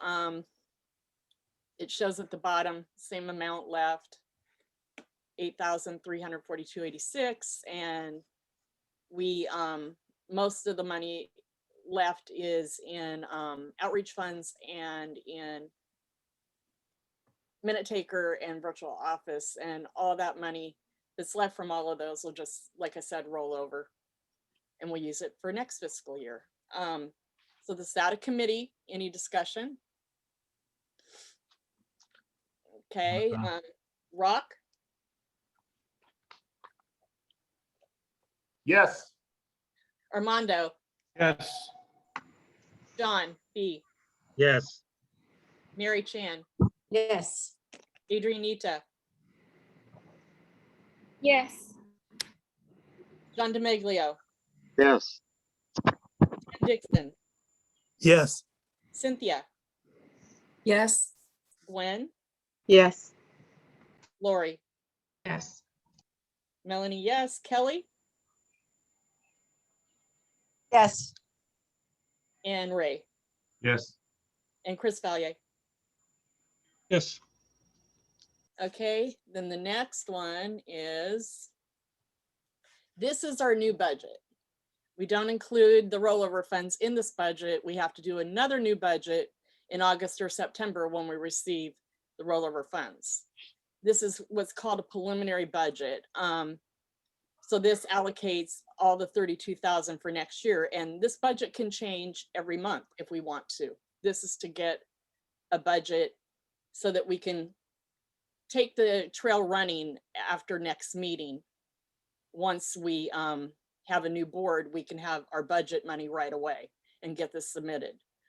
So basically, what I did here with the budget is minute taker, the virtual office are the standard amounts that our contract money is for them, and audio services. Then leftovers 3,200. This is in place in case we go back to meetings again. So we'll have incidentals that we need as well as food for the meetings. And that is earmarked right there in case we go out of virtual. Then we have 2 newsletters allocated, and then outreach funds of 5,300. This will be money for projects that we do any type of outreach. No elections, because elections won't be held. Then we have 5,000 in purpose grants for next year. And that's the total of the 32,000 allocated. So this is out of committee. Do I have any discussion? I don't see any hands up. Okay, so I'll call for the vote. Rock, Yes. Armando, Yes. John B, Yes. Mary Chan, Yes. Adrianita, Yes. John DeMeglio, Yes. Dan Dixon, Yes. Cynthia, Yes. Gwen, Yes. Lori, Yes. Melanie, yes, Kelly, Yes. Ray, Yes. and Chris. Yes. Okay, all done. All right. Community issues. Dan? In brief, and I think my voice is starting to go, so sorry. The main discussion was about a letter to the port requesting that the port apply for and fund grade crossing changes to reduce or eliminate train noise around the harbor. It's an admirable goal. It's one we want to pursue. It was suggested that the port needed to be brought into the discussion before proceeding. I may have misinterpreted that comment or suggestion, but also further editing of the letter was suggested to make it crystal clear, and I think that's fine with me. The letter and the concept will be reviewed again by the committee before we bring it to the board as a motion requesting action. Number two, we've been informally surveying alleys that are in an atrocious condition throughout our area. And we want to communicate with the city about repaving or repairing certain alleys. It was pointed out to us during the meeting by someone with experience that it's a Herculean task to approach the city to get them to do anything about alleys. It also occurred to us that noble though our gesture is, it really is a process that needs to begin with homeowners. So we will be attempting to reach homeowners in the affected areas to get their input about how they feel about their alleys, whether they need the work done or not, and how can they participate in the process. I suspect the best way to approach street services or alley relief and repair is through the community. So we will be working on that. The skate park at Channel Street is still, an agreement is still being reached with the city for the group, with the group that's going to operate the park. So no work can be done there until that's resolved. And the Defense Fuel Supply Point Depot on North Gaffey Street is still in the process of negotiation between the Navy and the one RFP bidder that the Navy selected. The public information officer is out of the office till Wednesday. I'll be on the phone with him on Wednesday to see if there's been any change in status. This negotiation has apparently been going on for some time. So at this point, though, the Navy will not or cannot say what the particulars of the negotiation is about. We will find out, and we'll need to be prepared to work hard to respond appropriately. That's it. Thank you. Thank you, Dan. I see two hands up, Gwen and then Laurie. Gwen, make your comment, please. Well, in regards to the alleys, this is just a comment for Dan for possible agenda item. The My LA 311 app, I have been through a huge adventure of using that for a whole series of different things, and I have some feedback that frankly I've had good when it first was released. It was efficient and I was getting a lot of good responses and tickets were being picked up, but there has been a significant failure now, significant failure. And so hopefully I can be part of that process of discussing that, but there's a lot of budget that has gone into that, and it might be a budget advocate or item as well to find out what's happening with that, because there's some serious failures. Kind of a parallel issue to what we're talking about, but very important and significant. Gwen, I look forward to having you in on that process. Thank you. Okay, Laurie, your hand. Yes, actually, I moved Vic over to a panelist, and if you could make him a co-host. He had an update on the Science Center. It's not listed on the issues report. However, he did bring it up at the issues committee. So he's going to do a very quick presentation on the mural. Thank you, Laurie. Thank you, Victor. Go ahead. Okay. Oh, I need to stop sharing. Sorry. Victor. Okay, now Victor, can he share? Okay. Let's see. Not yet. hang on a second, Victor, hang on. Yep, I understand.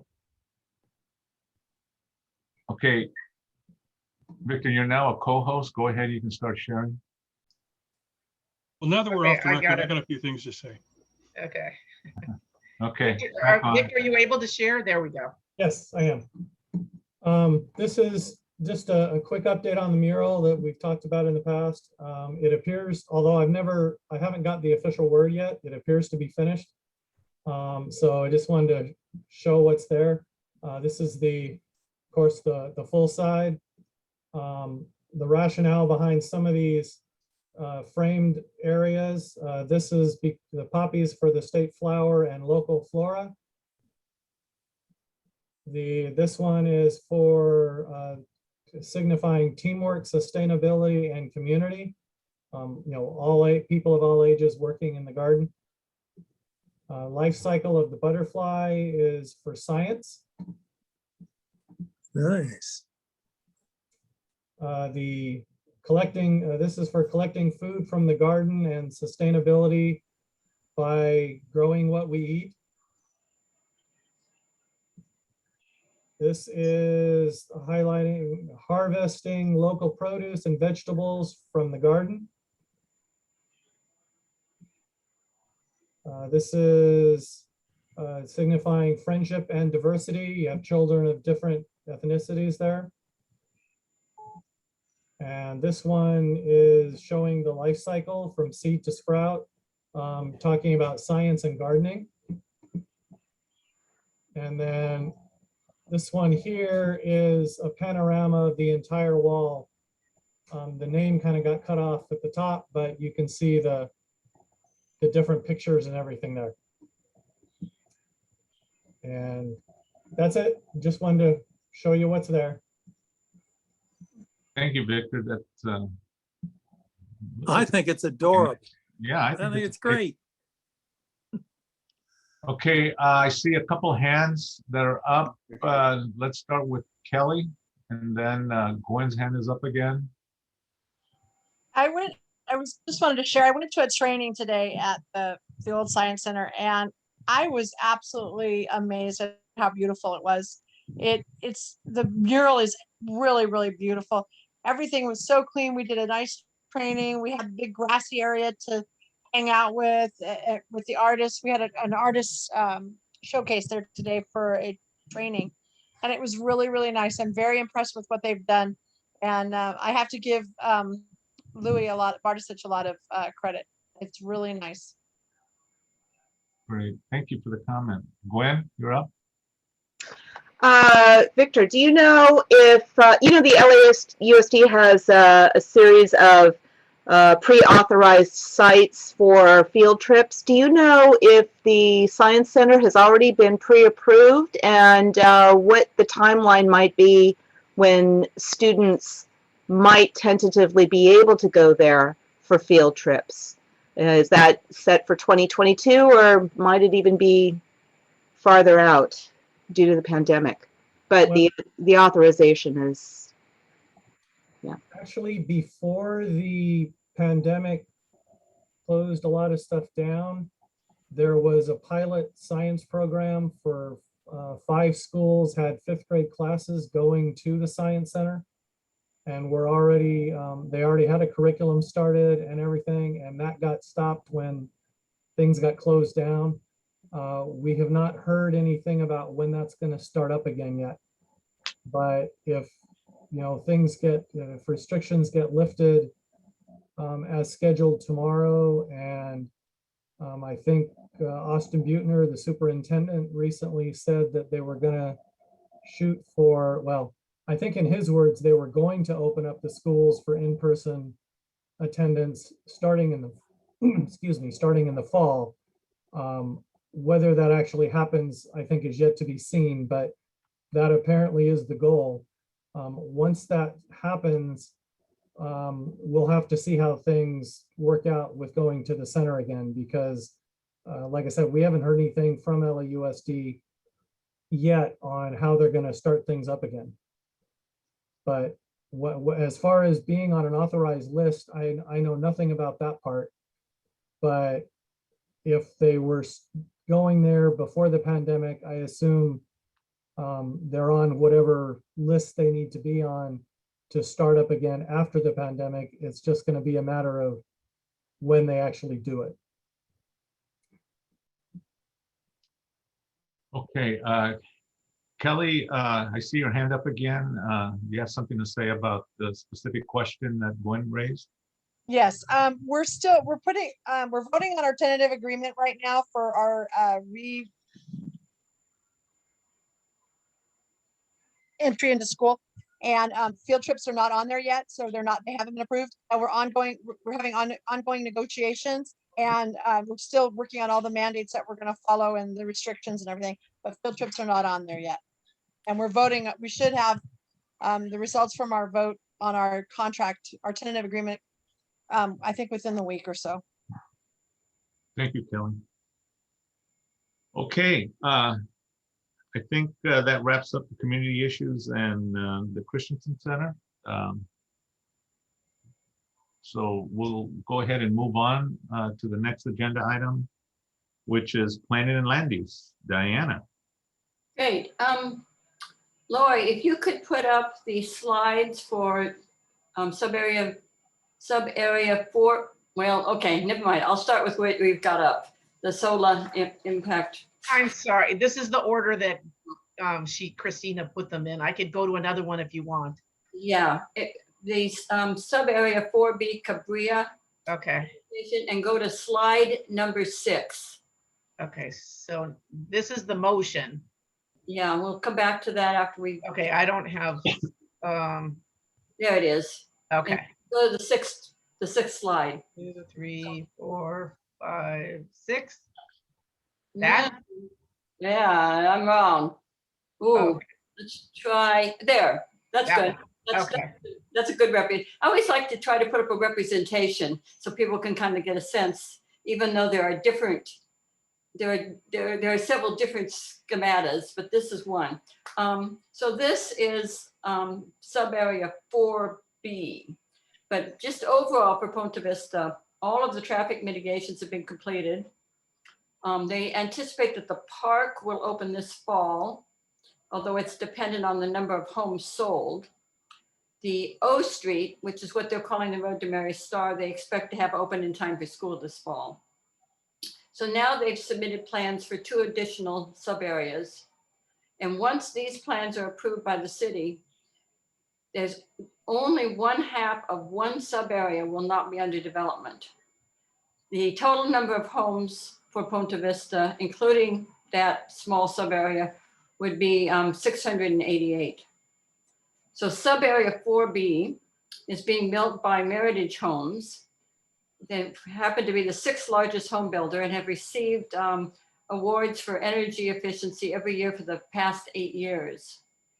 They're proposing to build 86 attached 3-story townhouses in sets of 4 to 8, for in a total of 17 buildings.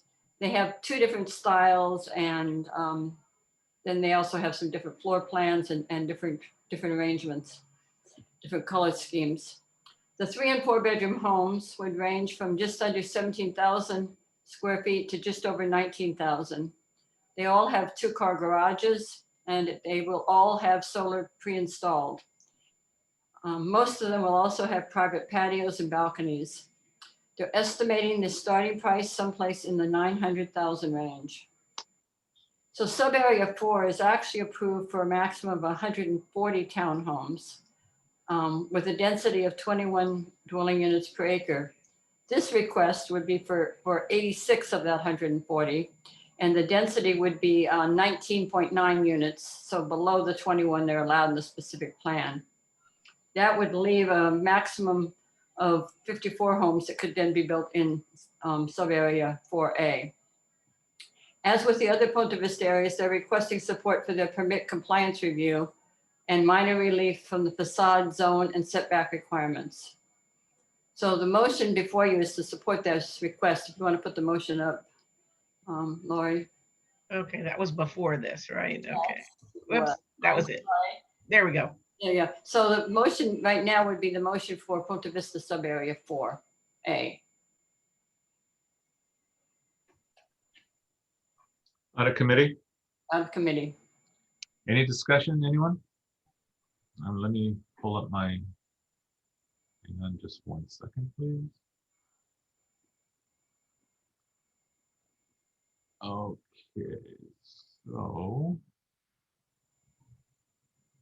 Okay, I have hands up for Gwen and John DeMaglio. So Gwen, I think your hand was up first, and then John, you're up next. This isn't pertinent to, actually, this isn't pertinent to this motion at the moment, but I did have a question about Ponte Vista later. So we're not, so you're not going to ask anything right now, right? Not for the CIS, but I did want to have a follow-up question regarding Ponte Vista after this. All right. So John DeMaglio, you're up. Yeah, I kind of stepped out a little bit. I had to go to the restroom. I didn't get hear all of it, but wasn't there supposed to be low-income housing in this development? No, there is never supposed to be low-income housing. That's a misconception that seems to be floating around out there in the community. The very first developer, Bob Bisno, kept saying he was going to have affordable housing, but we really questioned what he meant by that because it didn't appear to be affordable even then. So no, there's never been any low-income housing in this development, ever. Thank you. Okay. So I see no other hands up. So with that, Christian, can we get a vote count on this? Yes, Mr. Chair. This is item 8E1 or I. Right. Rock. Yes. Armando. Armando. We'll come back to Armando. John B. Yes. Mary. Yes. Adrianita. Yes.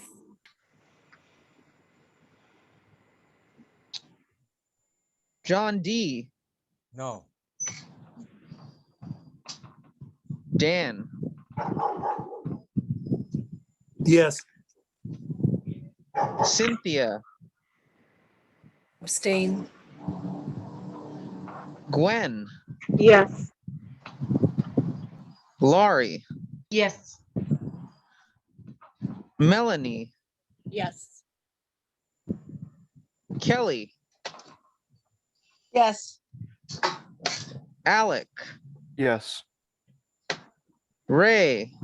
Yes. Chris. Yes. Armando. Armando, can you unmute yourself? I see you're there. Well, you were there a second ago. There you are. Yeah, you're still there. You're muted. Armando? While he's working on that, Lori, if you can find the slides for sub-area 6. I can just put not voting since he's not choosing to abstain. Diana, before we do that, I see Dan has his hand up and I don't know if it's on this item or not. It's a general comment about Ponte Vista. Okay, you do that while I look for sub I just, 6. from the standpoint of history, I think this is worth noting. The original proposal for the Ponte Vista development was 2,450 units. We were terrified that that might actually come to pass because that represented a population density greater than Monaco. It was pretty startling. The final number that Diana just mentioned, 6, whatever it was, is about 28% of the original number of units. I consider that pretty good work by our community, our neighborhood, and with the support at the time of the council office and even some people in the planning department. It was a good example of local work actually having a good result. Thank you. That's fine. Diana, is this the right presentation? Yes. And what slide did you want me to go to? That's fine right there. That gives you Okay. a good visual of this development. So sub-area 6, the master developer for this, the builder for this is actually the master developer for the whole area, which is the Heritage Development Group. So they've been the one that's been taking through all of the street changes and all of the development of the backbone for the project. And they're going to actually build Area 6 themselves. So they're proposing to build 212 attached 3-story townhouses. Whoops, it went away. I'm sorry, I don't know what happened. 212 attached 3-story townhouses in sets of 4 to 9, a total of 34 buildings with 2 styles and 7 different floor plans. So this would have 2, 3, and 4 bedroom homes. This is the only part of the development that has 2-bedroom homes. And they would range from 1275 to 1664 square feet. And again, they would all have solar. Their proposal is for these to be rental units, at least initially, although they will be building it to the condo townhouse specifications, so they could potentially later be sold. But their initial plan is for these to be rental units. They're estimating the starting rent to be around $4,000. They're going to build them in 2 phases. The first phase would have 108 of the homes. And then the second phase would have roughly 106. And they would have a professional management company. So just like the previous motion, now you can go to the motion, Lori. Just like the previous motion, the one before you is to support the request for permit compliance review and minor relief from the facade zone and setback requirements. So it's the second motion up there, motion regarding Ponte Vista sub-area 6. Okay, one hand up that I see, and I don't see it up now. Gwen, your hand was up. Is it coming back? No, that was a mistake. Okay, no hands are up. So, Christian, you want to go for the vote count? Yes, Mr. Chair. This is 8E double I. Rock. Yes. Armando. John B. Yes. Mary. Yes. Adrianita. Yes. John D. No. Dan. Yes. Cynthia.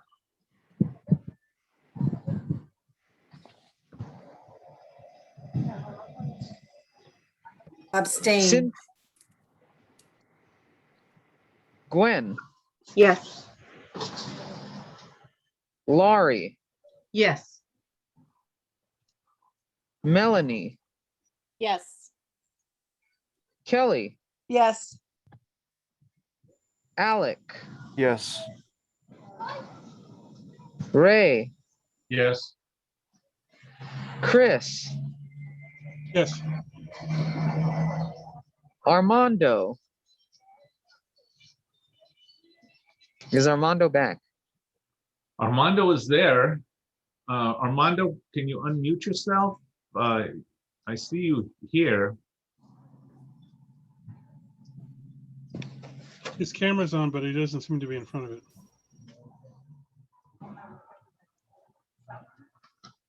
Okay, I'll just put not voting then. Yeah, let's move on.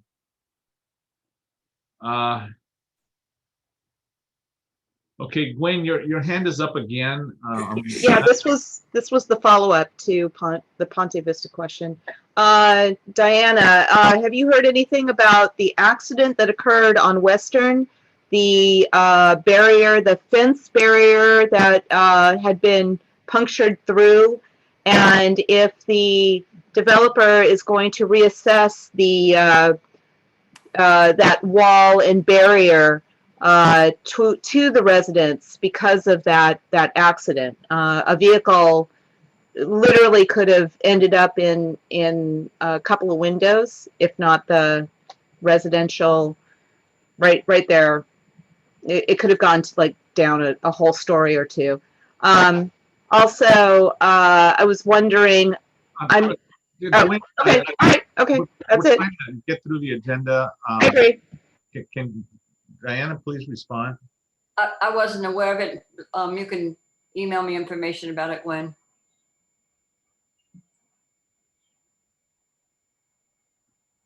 I will do so.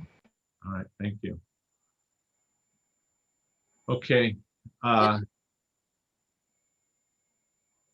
next item is a draft letter of support for something called NIO for their request for off-site sale of alcohol at 257 West 7th Street, downtown San Pedro. That's directly across from the underground parking there. Be a new business. NIO Cocktails, or NIO is Needs Ice Only. It's a new product that's currently available only in Europe. They're going to have 17 types of box cocktails that are ready to serve except for the ice. So they'll just be sold as boxes and then people would be taking them home. The applicant is actually Edge Americas, and they're asking for approval for off-site sales only, no on-site sale at all. It's a 650 square foot storefront, can be open Monday through Saturday from noon to 9 p.m. And they would also be doing internet sales. If you've been to Five Pours, the new boutique wine and cheese store, right up here off of Western and Capitol, the proposed store would actually resemble that one quite a bit. Their individually boxed cocktails would sell for $8.99 each. And they also come in at larger packages at slightly lesser prices.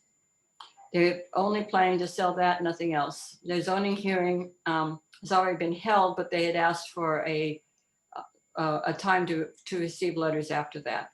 They're hoping to be able to launch the program by September 1st. So what you have before you is a letter of support. Okay, I see a hand up.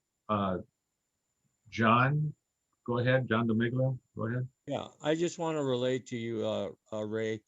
Armando's having difficulties with his computer. Okay.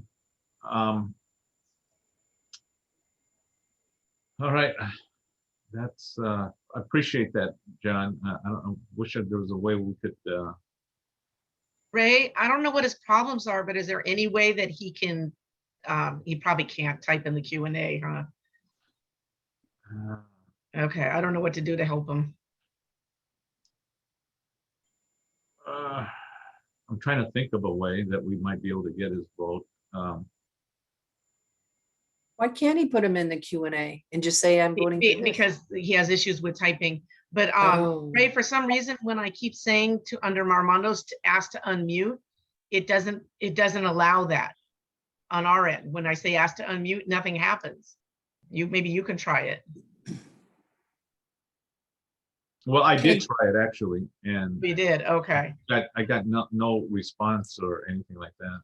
Okay. Can he call one of us and we can relay it? He may be frozen. He may have to reset. Well, he actually could call the number and vote that way rather than using. Is it really critical to any of these votes? I mean, that's not really the point. Well, I would like to give him an opportunity to vote. So I think in all fairness to him. So yeah, I think it is critical, so that his voice is heard vote wise. His phone is working. He's on his phone, but he just. I hear someone talking in the background. I'm not sure if it's him or. No, it's me, Ray. John DeMiglio. I hear someone talking in the background. I cannot hear whoever that person is. Ray, John is. I think it's DeMiglio. Is it Armando's DeMiglio? on the phone. Yeah, it's John. It's John DeMiglio. You know what? I heard you a little bit better, John. Okay. Just to relay again, I talked to him on the phone. His phone's working, but his computer's not working. Okay, That's all. so tell you what, Armando, why don't you call me on the phone and convey your vote when it's appropriate, and I'll just reflect it. I'll relay that to him. Okay, Right. that'd be great. Thank you.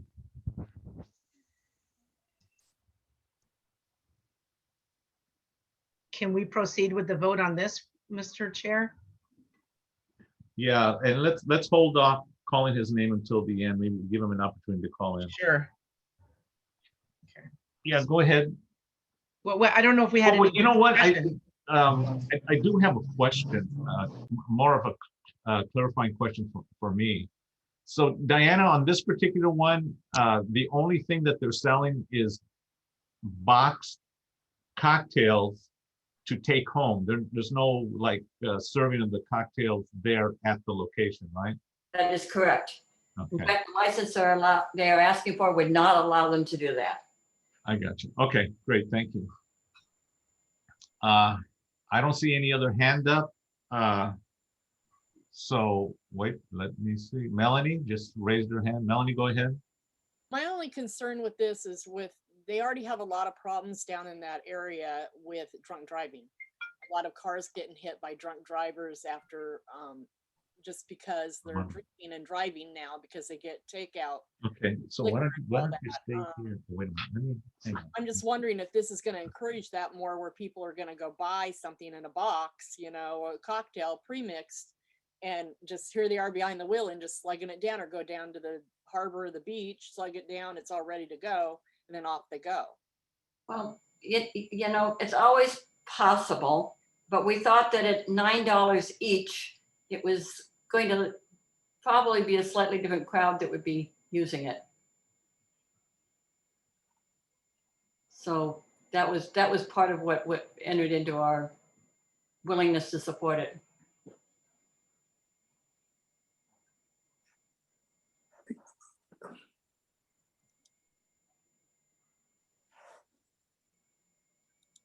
Ray, are you talking to Armando? Yeah, Armando, hang on. Yeah, I am talking to Armando. It looks like Okay, you want me to call on people until you're. Well, he's having complete problems with the problem. So his only option would be for him to call in. So I'm going to see if he's able to do that. So yeah, go ahead and do that. Yeah. Also, Melanie, it needs ice added, which you do at home. Okay. Okay, so Gwen, you had your hand up. Yes. So Diana, did they convey, you said there would be online orders, which means that they would have a delivery truck, and that's a question. And is there any data from the European model as to the clientele and that kind of thing? We didn't ask that question. It's a good question. We didn't ask that question. Okay, Mary Chan. Thank you. Well, I think that a lot of times the European models will probably be in the city where people are walking anyways. And as far as buying a cocktail is concerned, people can go to a 7-Eleven at any of the gas stations sell alcohol already pre-made in a can and so forth. So it's very similar. Thank you. John DeMaglio. Yeah, it seems like they're placing all these liquor places besides the one that's up here on Western, the wine place, in low-income areas where there's already, as Dan mentioned, an uptake in crime, and we also they approved that one on 11th and Pacific, and it's supposed to be some kind of a bakery / whatever it was, and it's just a dive. So we gotta, alcohol is everywhere, I understand, but we don't need to increase it and vote on it. Thank you. All right, I'm back. Armando's going to jump off the line and then he's gonna go try to. Okay, everybody who had their hand up has spoken. Okay. Okay, so I think we're kind of at the end of discussion on this particular agenda item. So can we go ahead and take the vote count, Christian? Yes, Mr. Chair. Rock, Yes. John B. Yes. Mary, Abstain. Adrianita, Abstain. John D. No. Dan, Yes. Cynthia, No. Gwen, No. Laurie, No. Yeah. Melanie, No. Kelly, Yes. Alec, Abstain. Chairman Ray. I'm gonna abstain on this one. Do you want to give Armando's vote now? He actually jumped off. He's gonna try to jump back on, but he is of the understanding that the meeting will continue to go on. So he is unable to vote at this time. You didn't hit Chris Valle.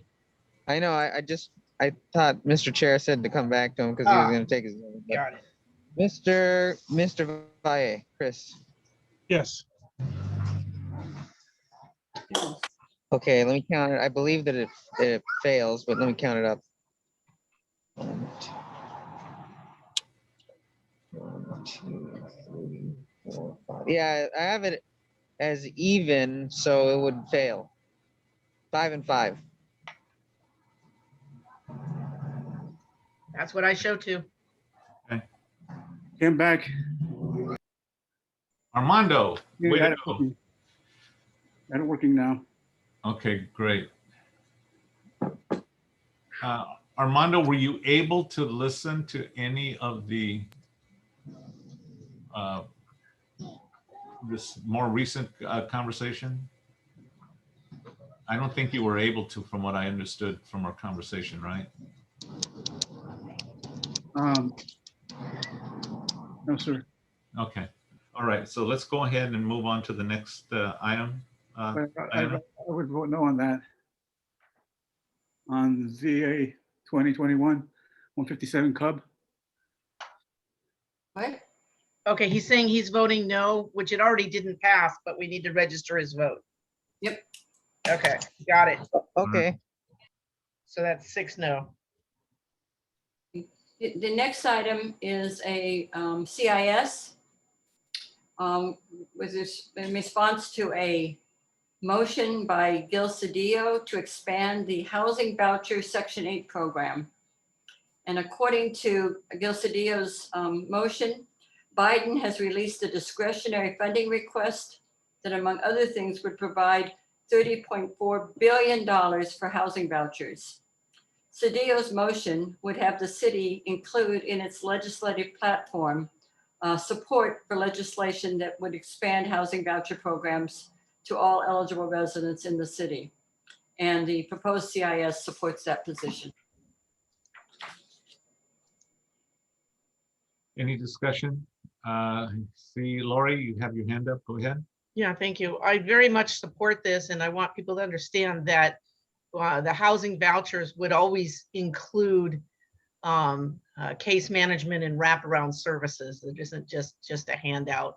And with the voucher program, they are anybody who received this is expected to partake in whatever programs they're suggested that they enroll in. But thank you, Diana, for putting this through. Next hand up is Gwen. Go ahead, Gwen. Knowing the lack of this kind of Section 8 housing, I I greatly support the availability, the expansion of availability of the vouchers. But does anybody know what the interest is for housing to accommodate the vouchers? Is there any data on renters, owners and housing that would be available for these vouchers? Diana, you want to field that? Well, I don't have any data, and I do know that it's always a challenge when you have a Section 8 voucher to find a landlord that will accept it. On the other hand, I also know that there's a shortage of vouchers and there's always a waiting list for people to get vouchers. So just supporting the motion and just giving out vouchers doesn't guarantee that they will find a landlord. On the other hand, it does increase somewhat the opportunities.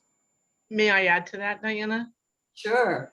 I believe that they are having another look at some of the requirements for Section 8 housing. So before, some of the guidelines of what a landlord had to do was so expensive. And I know because my husband owns places and he's like, I can't afford to make all those changes. So I think they're re-looking at maybe some of the requirements. They're not going to be, slum places, but some of them were a little bit too stringent. And so they're re-looking at all the requirements. And so that might open up some more, but I'll see if I can get some more information on this. Thank you, Lori. John DeMiglio, your hand is up. Yeah, I think that anybody that owns or operates or real estate should not vote on this. It's a conflict of interest, self-included. So I hope, Ray, you keep that in mind. Thank you. Okay. Go ahead. I don't see any other hands. So Christian, you want to take the vote count? Yes, Mr. Chair, this is item. Ray, I'm sorry, I didn't mean to interrupt, but shouldn't we address what John just stated?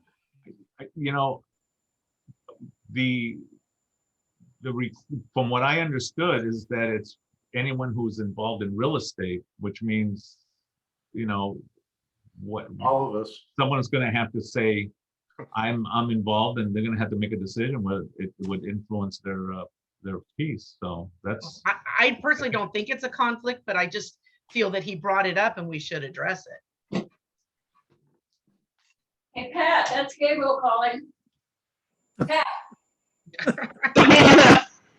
Mute.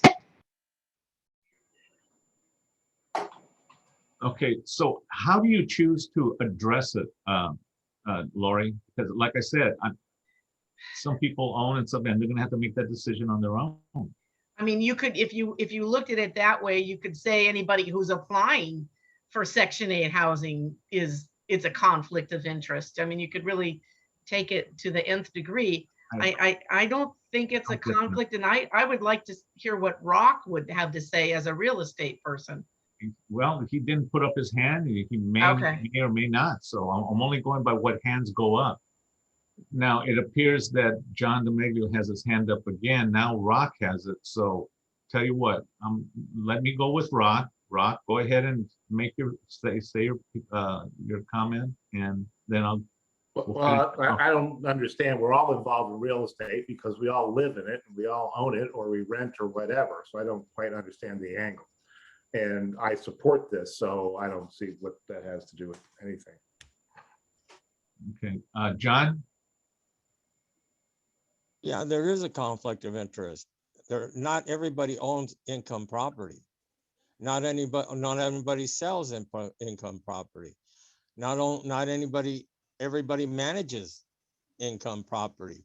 But if you do, you need to abstain yourself from it, including me. Thank you. I don't own income property. I don't manage income property. So this misnomer about being associated with real estate is just sort of a red herring. So. Oh, okay, Gwen, your hand is up now, and I see Dan's hand up. Owning owning property has nothing to do with this particular motion or this CIS. This is about the vouchers and making it available to those who are eligible.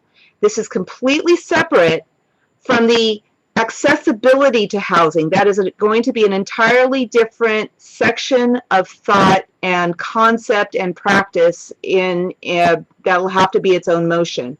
This is simply for making Section 8 vouchers available to those who are eligible. And there are many, many people have been disenfranchised because they're on a waiting list. So this is important.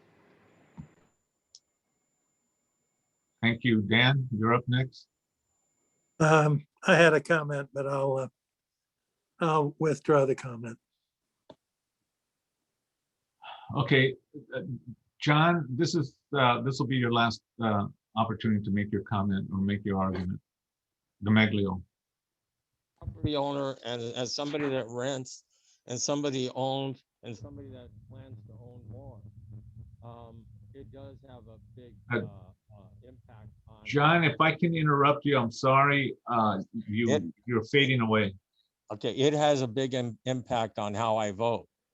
Anybody that owns real estate, it has a big impact on how they vote. Anybody that sells real estate has a big impact on how they vote on this. It is conflicting in every way of the word. You can do it, you can cheat, you can vote on it the way you want to vote on it. That's fine. But it's conflicting, and I'm abstaining from it because I own property, and my vote, because I own property, can go either way. But I'm a factor in this. Okay, And so there's a lot of people that are. John, can you help us understand when you use the term own property? Can you maybe define it a little bit more pointedly? Is it when you say own property, are you talking about rental property, residential rental property, just owning a house in general? It doesn't matter if it's residential, if you rent a house or you rent an apartment, it's still, you own rental property. It's all Okay, the same. so what I'm hearing you say is that your distinction is that if you own rental properties is what you're making a distinction in this, not if you own a house, period, and and you're not renting it, you live in a house, right? Well, if you live in your own house, it's not income property. Okay, so again, I just want to make sure that there's a distinction on the table so that we all know when you use the term own property, the nuance here is owning rental property, right? Any property that you rent out, correct? Okay, then any property that you rent out. Okay, I hear what you're rental property, and those are the only properties that are being affected by this Section 8. Okay, so Diana, do you want to maybe address whether we're just supporting the issuance of more Section 8 vouchers, or this has any influence on people who are that have rental property? Do you have any thoughts one way or another on that? It is just as you just alluded to. It is just supporting the issuance of more vouchers. Okay. All right. People have concerns about whether or not they're conflicted, then they need to talk to the city attorney. If people feel they're conflicted, they shouldn't vote. Okay, there you go. All right. So with that said, let's Lori, your hand is up again. All I want to say is that Section 8 also refers to hotels. It's not even just rental property, but we've said enough. Thank you. So with that said, again, I think it's a judgment call that each each person has to make, like I said earlier. So why don't we go ahead and Christian, would you take the vote count, please? Yes, I will, Mr. Chair. Thank you. Roth, Yes. Armando. Oh wait, does he leave or is he back? No, he's back. Okay, great. Armando, how I you doing? abstain. I abstain. Okay. John B. Yes. Mary. Definitely. Adrianita. Yes. John D.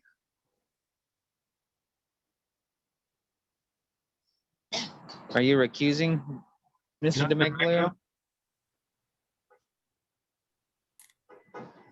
He must have. He must have walked out already. I'm John, sorry. okay. I was muted. I abstained. Oh, Okay. Okay, okay. Ron, are you abstaining or are you recusing yourself? Those are two different things. He's abstaining, he says.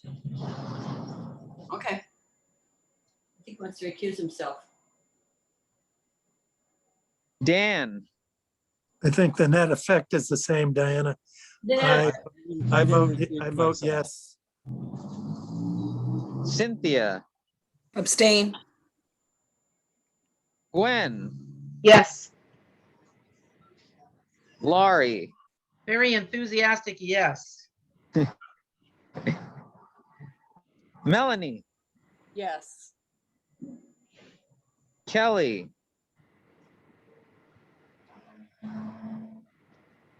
Kelly.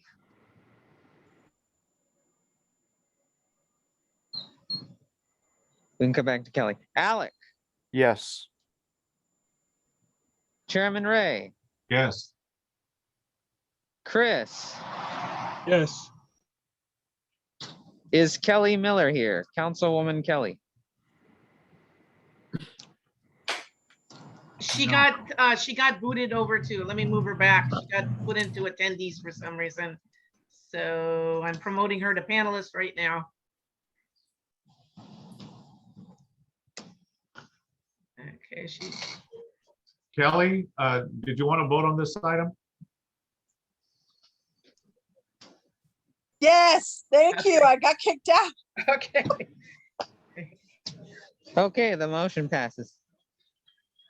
Okay, I have just a couple of other quick updates. The first one is that Guadentes on North Gaffey has vacated their property and the new owners, the self-storage facility, are preparing to tear down the existing building. Second thing is that there's an apartment complex at 10th and Walker that recently received a historical monument designation from the city. We may want to put a picture of that on our website. At the last joint meeting, we heard a presentation from SOLA.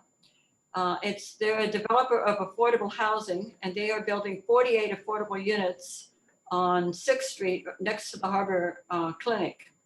Their rents will be $1,300 to $1,600 with a 55-year covenant on the property. They're going to have an on-site manager. It's a TOC project, and it has no parking. So they are talking with nearby parking lots to try to make arrangements that their residents could use those nearby lots when the other lots are not in use, but they haven't yet entered into a contract with anyone.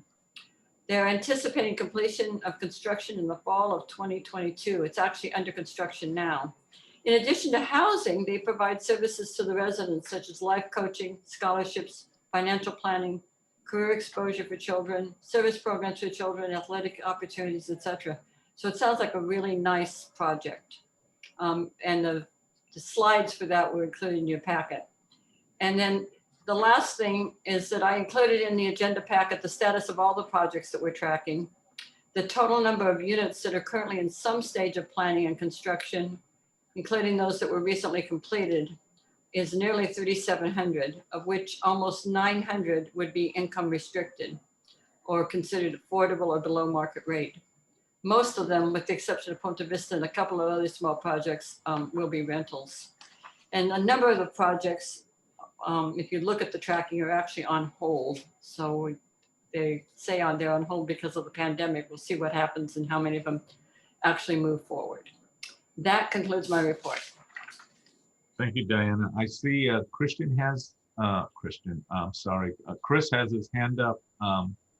But if I could just jump real quick ahead of you, Chris, I do have I don't know if it's a request or maybe if I just there's, want to know from Diana if she had a description or an address for the historical building.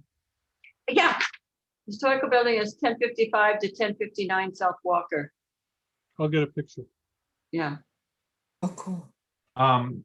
Diana, is there any way of knowing the status of the property that's at the bottom of the hill of Channel, that big empty lot that's on a slope that's fenced in, but Yeah, well, the status is that the owner hasn't decided to do anything with it. He's brought forth his plans a couple of times and then just never followed through with anything.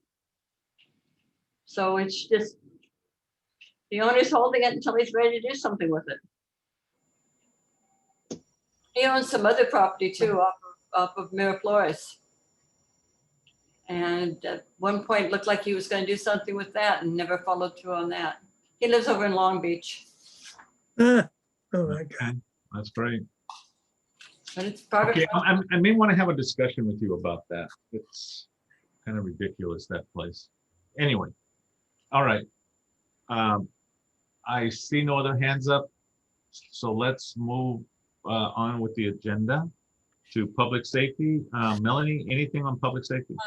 No meeting because of personal emergency, remember? Okay.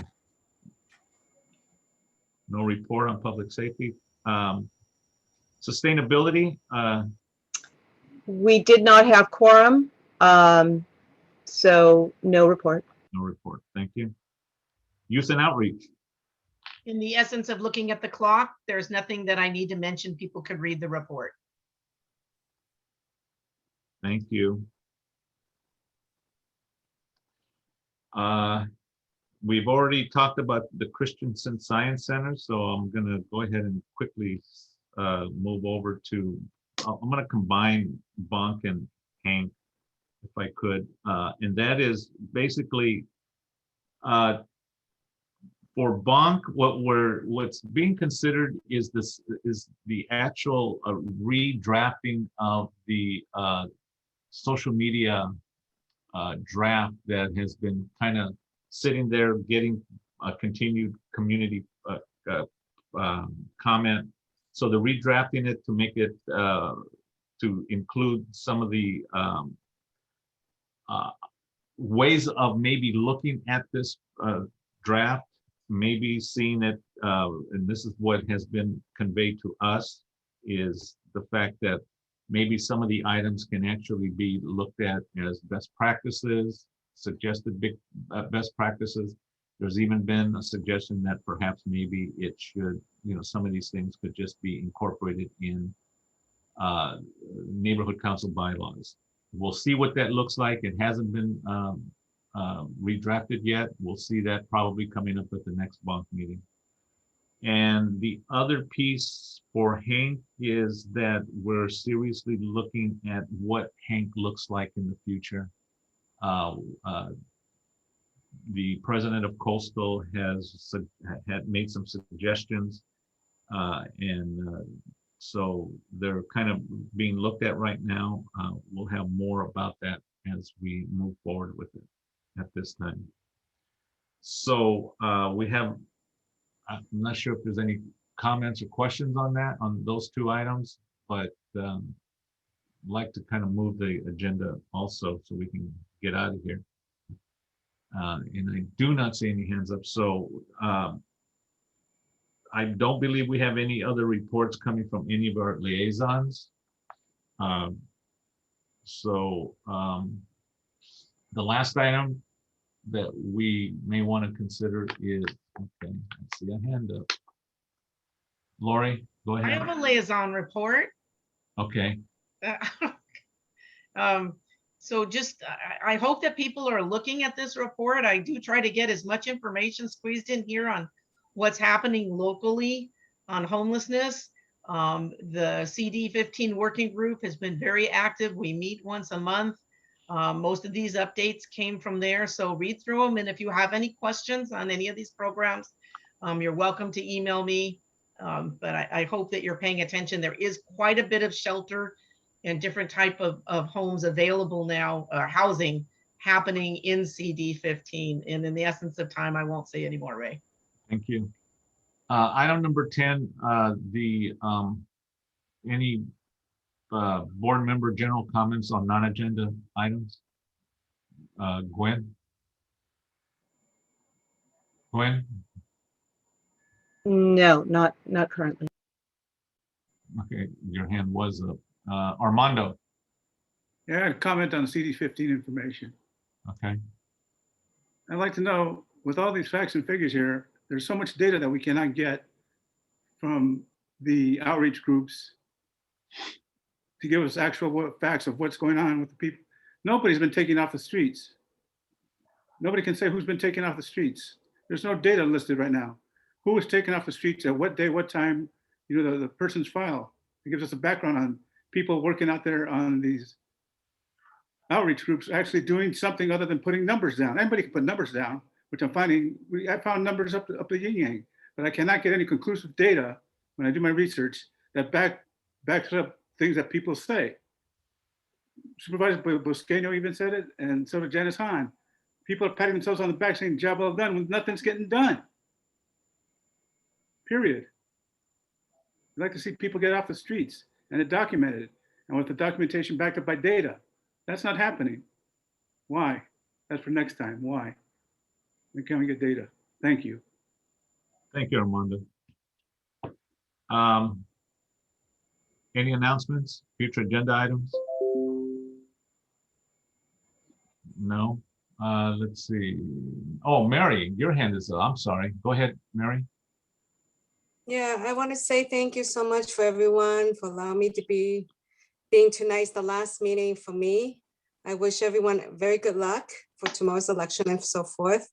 And it's been a pleasure being a member of your board. So thank you everyone for your hard work. Thank you, Mary. Thank you, Mary. Like I said earlier, you'll be missed. Really appreciate your participation. Pedro. And you rock those glasses, by the way, just for the record. I am in the industry, so if anybody needs advice on eyewear, come find me. All right. Thank you for being a valued member in sustainability. And I will continue that. I told you, Gwen, until the end of the year at least, okay?